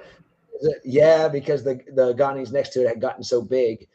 And in a year and a half is all that was in there, from a 3/4-inch frag to a baseball-sized colony, which is pretty damn impressive if you ask me. I didn't know Ghanies grew that fast. I learned something new today, which is really pretty cool. That's gorgeous, dude. All right. Oh wow, this is pretty sick. The Fuchsia Takeover Acro Hora. Is that like it looks like almost like a shortcake, but doesn't look like a traditional shortcake. I have no idea what species it is. Like, I even sent it off. I think it sent it to Vincent, and he's like, I don't know. He's Where the hell did you get that? It's actually the one I don't remember. Normally, I'm pretty good with remembering where the corals came from. But this thing is stupid nice. My daughter is the one that named it. I'm like, I had to call her over. I got so sick and tired. I think I was launching 15 Acros, and I was down to like 4 more to name.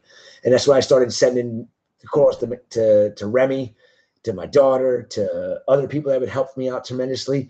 And Isabel comes walking in. She turns the corner, looks at the screen. She goes, Fuchsia Takeover. I'm like, damn you. I had to use it. And we sold out of that one before we sold out of anything else. And as you can see, the colony is not the smallest colony.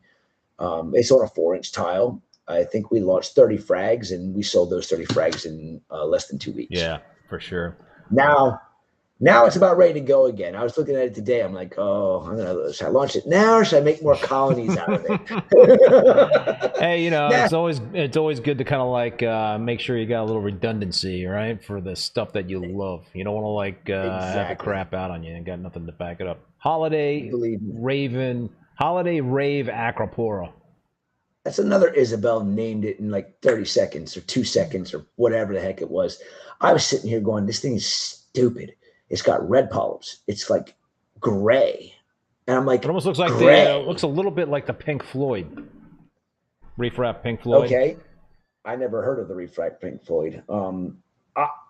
honestly, it kind of took me by surprise with the detail that when I saw it, because I saw the colony and I looked at it and I liked the red polyps, I liked the green, I liked the white in the tips, but the yellow on the tips of the coral lights, and then that kind of grayish brown color in the body. But if you look at it really super close, those stripings in the coral lights are actually purple. Really? Yeah, Purple? it's ridiculous. Wow. And then I didn't even realize how much of it I actually had. I was looking at the main colony, and then I saw all these little pieces that were just on 2-inch tiles that were just growing and growing and growing. And as they've grown out in the last 3 months, I'm going, son of a bitch, I've got a lot of this freaking Holiday Rave. So I have for you, when you are ready, a miniature colony on a 2-inch tile of Holiday Rave, because I need the space. But it's a really nice coral. You're going to absolutely love it. The colors are true to what you see right there. There is no doubt. I've got one customer that buys it every single week, and I got him up at BOGO this week just for shits and giggles to see what would happen and see if I could maybe move a little bit more. And we actually sold, I think, 30 frags of it today. Oh, wow. But that doesn't even touch what not today, yesterday and today.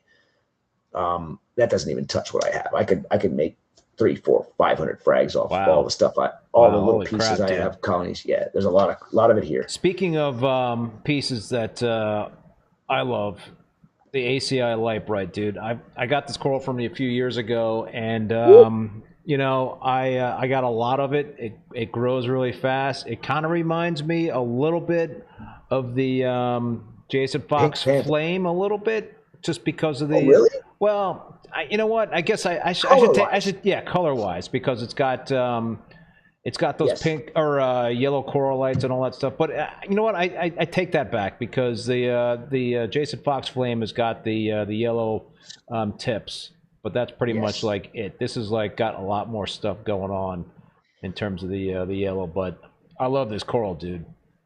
Oh, dude, I do too. And it is actually the second one that sold out. And I haven't had it on the market for a long time. I'm so happy to see the colonies that I do have. I had Pink Cadillac and Light Bright are Divaricata. Oh. And everybody, when I launched the Light Bright, said, "Oh, that's Pink Cadillac." I'm like, man, did you really look at the coral? You know, I don't think it looks like a Pink Cadillac at all. Pink Cadillac's got blue polyps on it, man. I mean, it's a totally different genotype.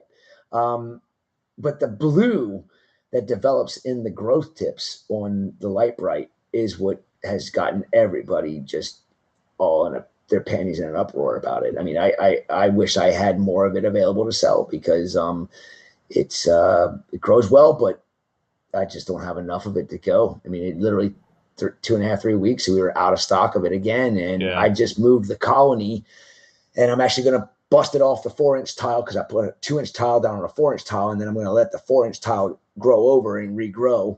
I'm going to cut the 2-inch tile in half and put it back on 2 different 4-inch tiles. And hopefully that'll give me more of a rotation on the colonies that I'm fragging off of, to be able to keep it on the market for a longer period of time. I find that coral to be a pretty fast grower in my systems. So it is.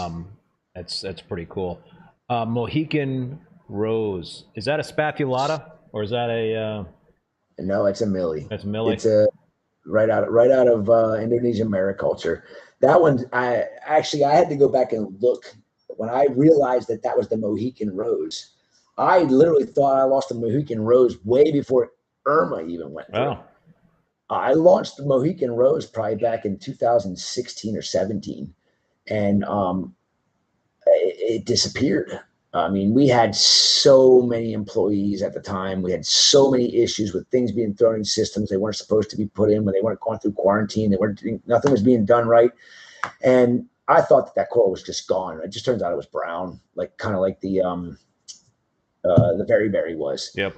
And when I looked at this, I again went to my archives of all the stuff we had launched, and I'm like, I actually took the photo for it we had in Dropbox, put it on, sent it to my phone, walked into the back, put the blues on, and I'm sitting there going, damn it, it is. Yes, we still have the Mohican. Well, when I put the Mohican up, nobody bought it.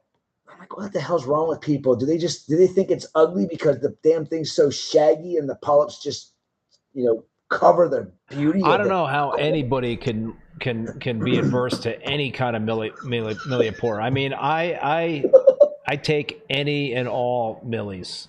Exactly. I think that millies are like so cool. I try to like keep as many as possible in my display tanks. I think they're also like the first to kind of like show signs of getting pissed off if something's going on. So they're not easy to keep. But if you got all things like cranking and everything is happy, there's nothing better to have a tank full of millies. In my opinion. I couldn't agree with you. I couldn't agree with you more. I wish that there's one millie that we launched, probably same time we launched the Mohican, was called the King Tut millie. And we call it the King Tut millie because the polyps were gold, the coral lights were gold, and the body was just the most intense blue. Wow. It reminded me of like the Palmer's blue. Yeah. But polyp structure and correlates, or the correlate color and polyp color was different. Yeah. And I think we sold probably 60, 70 frags of the original King Tut. And then when I lost the colony, I went back through the invoices and found out who bought King Tut. Oh, I have no idea which one that is in my display tank. You'd know. But you know what your ORA Red Planet is. You know what your ORA, blah, blah, blah is. You know what your ORA this. You know your Jason Fox this. You know your Worldwide Corals this. Why the hell don't you know the ACI King Tut? Well, we all understand what goes on there. It's it is what it is. But the ones that do remember, I appreciate that. And I've got a lot of shops out there that are chiming in when people are asking about ACI lineage corals that chime in, and it really, really is nice to see people taking lineage for what it is and not for granted. Yeah. Because lineage is everything when it comes down to it. And when we can't get wild corals, if you don't know the lineage of what you got, you don't have anything. Yeah, that's it. In my opinion. That's it. Strawberry fields. That's another. So I know like the ATL strawberry fields is a Acropora, Florida. And it's a beautiful green with strawberry tips, but this almost looks like another shortcake. It's definitely not a microclonus. I think it's Latistella, but again, I'm not going to go to species identification unless I know exactly what the species was when say Vincent sent it to me, or if Dr. Lou over in Australia or anybody. Species are all twisted up, and it's a mess with species right now. I mean, I think there's going to be well over 12 plus species of Acropora now. Instead of like 350, it's going to be 1,200. I mean, I have to go back to Acropora species identification 101 because I don't know what the hell I'm talking about anymore. So it's Acropora SP unless I'm positive. It's a gorgeous coral too. It's Daniel, at first, my manager, you met him, he said, oh, it's the same thing as the Holiday Rave. I'm like, shut up, Dan. Oh, my God. You see green with red polyps, and you're like, oh, it's the same as this one. You just put it next to it. You can see the difference. We've got 5 big colonies of strawberry fields. And, again, distinctly different. The green is super green the whole way up through to the axial coral light. And the axial coral light's always white on the growth tip, and then the bright red polyps. And we even have strawberry fields next to Holiday Rave. And I'm sorry, but I don't even have to look at it for a tenth of a second, and I know that they're totally different corals, species and everything. You could just tell. Yeah, but this one's a very popular one. And demand is not as high as some of the crazier pieces that we have, but we have a lot of supply of it. So the price is cheap. So the demand is actually pretty good on it because, cheap sells right now. Yeah, and when you have a frag that's wholesale for $100, people kind of shy away from that one when they go for one that's, a tenth of that or whatever. Not trying to get my prices out because this one here actually would sell for about $60 retail. Maybe more depending on the shop that you're getting it from. It is, I but think that's so. what I want to do. Yeah. It needs to be affordable. Make them affordable. You know, try to. We try to. Now the stuff, like I said, that we don't have a lot of, I'm gonna charge a high dollar for it until I have big colonies of it, and then I can say, you know what, we've got colonies that are big enough for this thing that we will not sell out. We're gonna put them up at this price versus what it used to be. Plus, trickling into the market keeps the demand higher on it.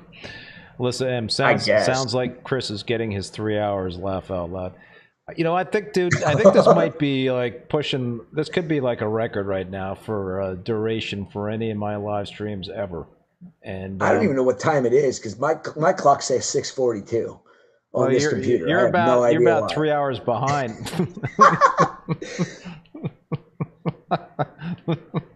It's 9:42. This might be the longest live stream you've had. I think we're 2 hours and 34 minutes. I think so. This is the 182nd episode of Rappin with ReefBum, and I think this is the longest we've ever had.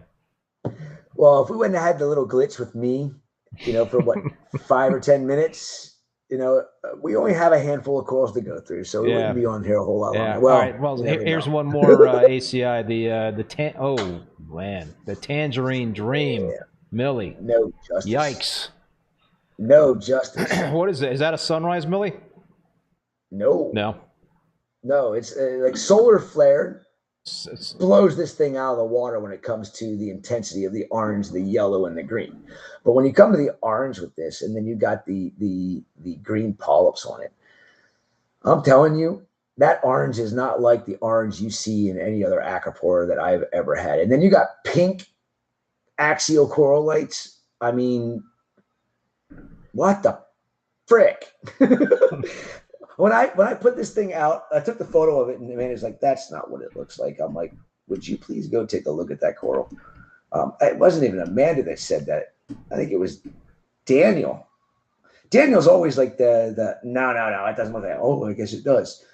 Amanda's pretty good with doing the editing. I did all the editing on this particular one too, as well, and I was blown away. It's seriously a unique looking Acropora millipora, and I'm confident on that species. That is just gorgeous. All right, let's quickly cover. That's it. Let's quickly cover my the stuff that I've sent to you. Oh over the years. Yeah. You gonna start with the PM? Purple Monster. So before the live stream, I told Chris that this is a sad thing to say, but I lost my Purple Monster colony that had been growing out for years and years and years. I got a video coming out about what happened, so just be on the lookout for that. But I do have plenty of backup frags, including some chunky frags. So it's not a catastrophe, thank God. But and I have it. Hopefully, I can send it back. Yeah, there you go. Right. Yeah. So that's is that the one I sent you last November? One of the because the first one I sent you, you lost it due to I forget what happened. I don't know what happened to it. It turned green, remember? And then I moved it back under the 65K, and I was like hoping it would just cook and purple up, and it just something happened to it. I have no idea what. But that's looking pretty happy, dude. It's encrusting. It's got that. I'm happy with it. Yeah. Yep. It's got that beautiful purple coloration. So I think it's well on its way in your farm. It has twice the amount of growth on this fragment than the last fragment that you sent me. Oh my gosh, yeah. I didn't have nearly the puddling that this one has. I gotta actually find the photos that I sent to you and actually look at it, because I know I sent you them earlier today, so I should be in my main camera roll. But yeah, that Purple Monster, yeah, dude. it took it until probably September, October before I lost it to actually puddle as far as it has puddled in this particular piece right here. Yeah. I mean, and it didn't keep that insane, stupid, just monster color purple that it has in it. I mean, this is a freaking beautiful coral. So I'm hoping that it really starts taking off now that it's adapted to my metal halides again. Yeah. Yeah. I mean, that I think that piece I was under halides when I sent you a fragment. I do have it also under LEDs. Cool. The Sexy Corals Orange Passion. Again, that was all under white light today. under my halide, so you can't see the orange polyps in it like Yeah. you should, and you can't actually see how big that thing actually is. It's almost 2 inches tall from the little frag you sent me, which was well, your frag wasn't small. You always sent me decent sized frags. It's probably doubled in size but it hasn't fully puddled onto the tile. Odd. It's actually doing the opposite of what most acro frags do. It's growing up and not down and puddling, which is It's really odd, weird. like how some corals do that. I know, right? And you know what? It always is with bifaria or tenuous. Always. Yeah. Always seem to kind of grow upwards versus puddling. Then millies, they always puddle like crazy first. The PM's puddling. Yeah, it's really cool. But this next one is the one I'm so freaking The happy ACI about. Pink Panther. Dude, do you remember what that frag was when you sent it to me? Don't you? It was a decent sized frag, but not that fucking big. Dude, right? That's on a 2-inch tile. I cut the plug off the bottom and glued the flat part of the plug down to the tile. The original frag is, you see the two main branches coming off to the right. That's new. And the bottom. That's new growth. That's all the new growth. Wow. Like the main frag has done absolutely nothing. But I have to say this, and I wasn't going to say anything, but I kind of do tell. did a little experiment because this coral is like my baby. Like I love this coral. Jake loved this coral. Jake loved it so much he did a freaking video about it, and I was so upset when I lost it and so happy you had it. When I mounted the frag down onto the tile, when I was cleaning the racks, the egg crates that are on, swapping the egg crates out and just scrubbing the tiles down, I accidentally stabbed it a few times. twice. Just okay. I only did this because I was just thinking about it. If it was grown under LEDs, it's going to take it 1.5 years to do anything. Is stabbing going to do anything to it? Is it going to give it that freaking response to growth? Well, those two branches grew out of there in what? I did that in January. So in 4.5 months, those two branches grew out of there. And wow. I don't think that the rest of the frag has done anything. So are you gonna frag that and back it up? Oh hell yeah! Oh hell yeah! I'm gonna actually put that son of a bitch in 3 different systems. Actually, now that I think about it, I better go and do that tomorrow. I'll take the 2 branches that grew off of it, put one in the back farm, put one in the front farm, have it in all 3 farm systems. That way, it's going to stimulate the growth of the main frag. Yes, exactly. I have a backup generator now, which is, knock on wood, hopefully I won't have to use it, but that's something I didn't have in the past, and I've got plenty of generator power to turn the wave pumps on from here on out too. So hopefully we never have those same issues we have with hurricanes. Knock on wood, dude. But that's part of life there in Florida. It is part of life here in Florida. Yeah. Oh, well, just like you guys have to worry about ice storms and blizzards. I know. Right? Yeah. Pick your poison. It's always something. It's not, you can't get away with not being, avoiding the natural disasters. I know Rich Colombo was watching, but this is the Jackson's Rainbow Tenuous. This is he named this coral, and I sent you I sent you a few chunks of this thing. I love it, man. I mean, this is one of the ones you sent me back in November. And then the next one is also one you sent me back in November. You sent me 3 pieces in November. And here's the other one that you sent me in November. And then the last photo, that's the one you sent me over 1.5 years ago. Yeah, I only have the one. I'm only showing the one photo. Gotcha. But the one you sent me showing the big photo or one of those? I'm not exactly sure which one I'm showing. It's it's on a 3-inch tile, I think. Is that right? No, they're 2-inch tiles. 2-inch tile, okay. No. They are 3-inch tiles. Yeah. Those frags were really chunky you sent me, so I put them on 3-inch tiles already. Then you have the other one that's on a 3-inch tile, then mounted onto a 4-inch tile. That's the one that's in the new Acro PVC array. Yeah, I mean, what you can't see in that picture when you can really get a good look at this coral, even with the naked eye, is the red and the pink corallites and polyps. It's ridiculous. Yeah, So It's I absolutely think this is kind ridiculous. of like one of the first rainbow tenuous that kind of started it all off. And then I go ahead. no, you go ahead. I was gonna say I can tell it's been in captivity for a long time. It grows different than every other tenuous bifaria that I've ever had on my farm. I mean, tenuous bifaria are always those corals that I'm like, oh well, let's put it on the farm. It's probably gonna die because it came from the wild. You know, if I don't get one from somebody that grew it in captivity for a while, usually they're just a pain in my ass. And this thing here is a solid piece of coral. It's how has it been in captivity now? Rich, you said Rich Colombo, right? Yeah, How Rich long has is it in been the captivity? chat. Rich, 20 how years? long ago have you had this? How long ago did you first get this coral, Rich? He said he grew up from a 12-inch colony in 18 months. Now he has a little LED damaged frag that won't grow. Yeah, you know. Thank the LEDs. You have to have the right LEDs, let's put it that way.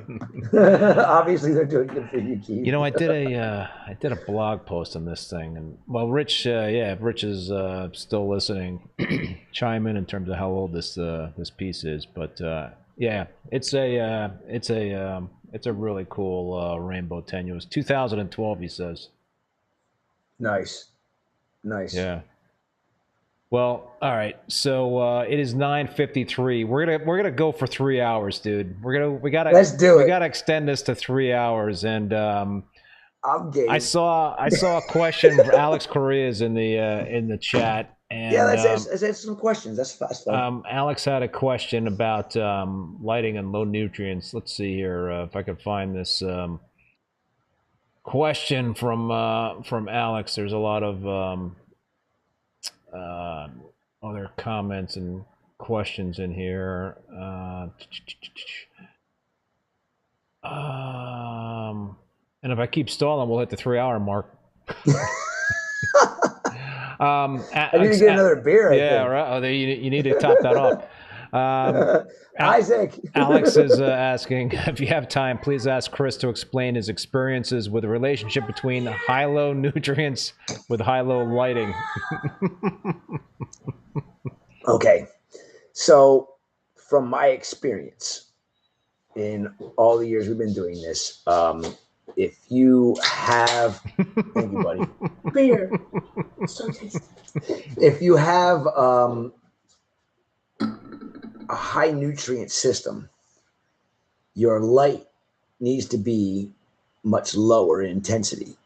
So as according to PPFD, if you have really high PPFD intensity, you're going to have issues with your corals, especially acroporas.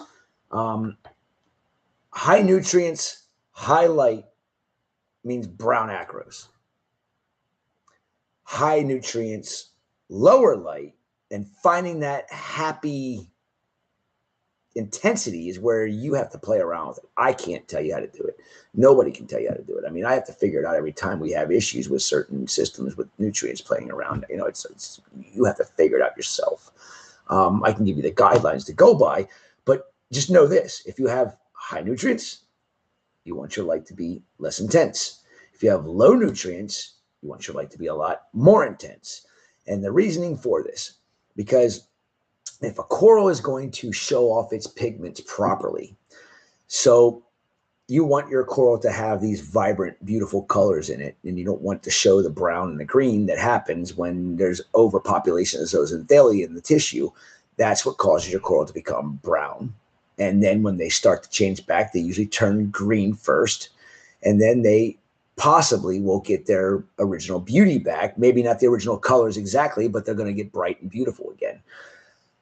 You have to know where that balance is. So when I first started with SPS corals, 25 years ago, I ran super intense light, and I tried to have 0 nitrates and 0 phosphates according to my testing, and I had great success. As I started getting into more LPS corals and stuff like that, I had to find a balance. Because LPS corals, you can run them under super intense lighting, but if your nutrients are high, they're probably not going to be happy, just like SPS corals.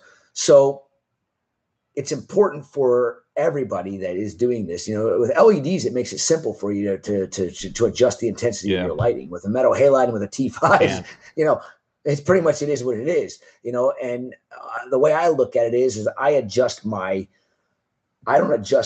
light intensity. I adjust how long the intensity is available. So because I run metal halides and T5s and don't run LEDs, that I can just reduce the amount of power that they're putting out. I'll just reduce my photo period on the metal halides, and that is how I adjust for nutrients if it's necessary, so that I don't have my corals turning brown on me or pittling out on me. And that's the other thing too. If you have low nutrients and low light for SPS corals, it's a possibility they might pale on you or just die completely. There's not enough there for them to turn brown, or if there is, then they become unhealthy, and then you end up losing them anyhow. That's just basics. I hope I answered his question, but that's how I always look at everything. He's asking me what's my experience with the relationship, and so I've never really run any high nutrient stuff, so I've always had nitrates in the 2.5 to 10 range, and phosphates. I've always struggled to keep phosphates up. So with my intense lighting, I've never really seen that as an issue. Right. But yeah, so I like to use my wild coral systems as a perfect example. I have when I first set the wild coral systems up, I always knew that I was going to have a nutrient, somewhat of a nutrient issue in those systems because of the wild corals going in and the wild corals going out. And when wild corals come in, if they don't all make it, that of course spikes your nutrient load, or the nutrients that are in your system. And when we started understanding that, 17 years ago, the balance between light and nutrients, it just made sense. Because when we were learning that, okay, my photo period on my acros with metal halides can't be 12 hours. It needs to be, 5 hours or 4 hours, because my phosphates are at 0.5 and my nitrates are at 40, 50, or 60. I can't adjust that intensity unless I adjust the amount of time that intensity is actually hitting the corals. And once I learned that side of it, then I was like, well, that's a no freaking brainer. I just, when I put my wild systems in the farm, because we were in the garage days, it was all metal halides. There was not even any T5s. It was just metal halides, everywhere. Hence the reason why my garage looks like shit all over the place, because I had freaking timers up everywhere. I ran all these extra outlets. I get reminded of the ACI days, of the garage days, every time I go to my garage. That's your roots, man. That's your roots. It is my roots. That's where it all started, right? You got to pay homage to that. My daughter, when she was in kindergarten and ACI was here on the farm, she brought home this, it was made out of paper and a string. And it was a shell. It was a clownfish. It was a Moorish idol. And it was another shell of another type of shellfish. And we hung it up over top of the tank on one of the hooks that was for hanging the light rail. Yeah. And that damn thing's is still sitting there. It's still hanging in the same exact position from the day she brought it home from school. I haven't moved it. And I had a customer meet me at my house probably 5 years ago for something. I can't remember exactly when it was.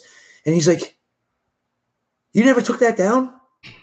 And I'm like, "No, you remember that?" And he's like, "Dude, I remember coming over here during the garage days." And he's like, he's like, "That thing used to fly around and smack me in the face. And I used to push it out of the way." And he's like, "Don't freaking rip my daughter's thing out of the wall."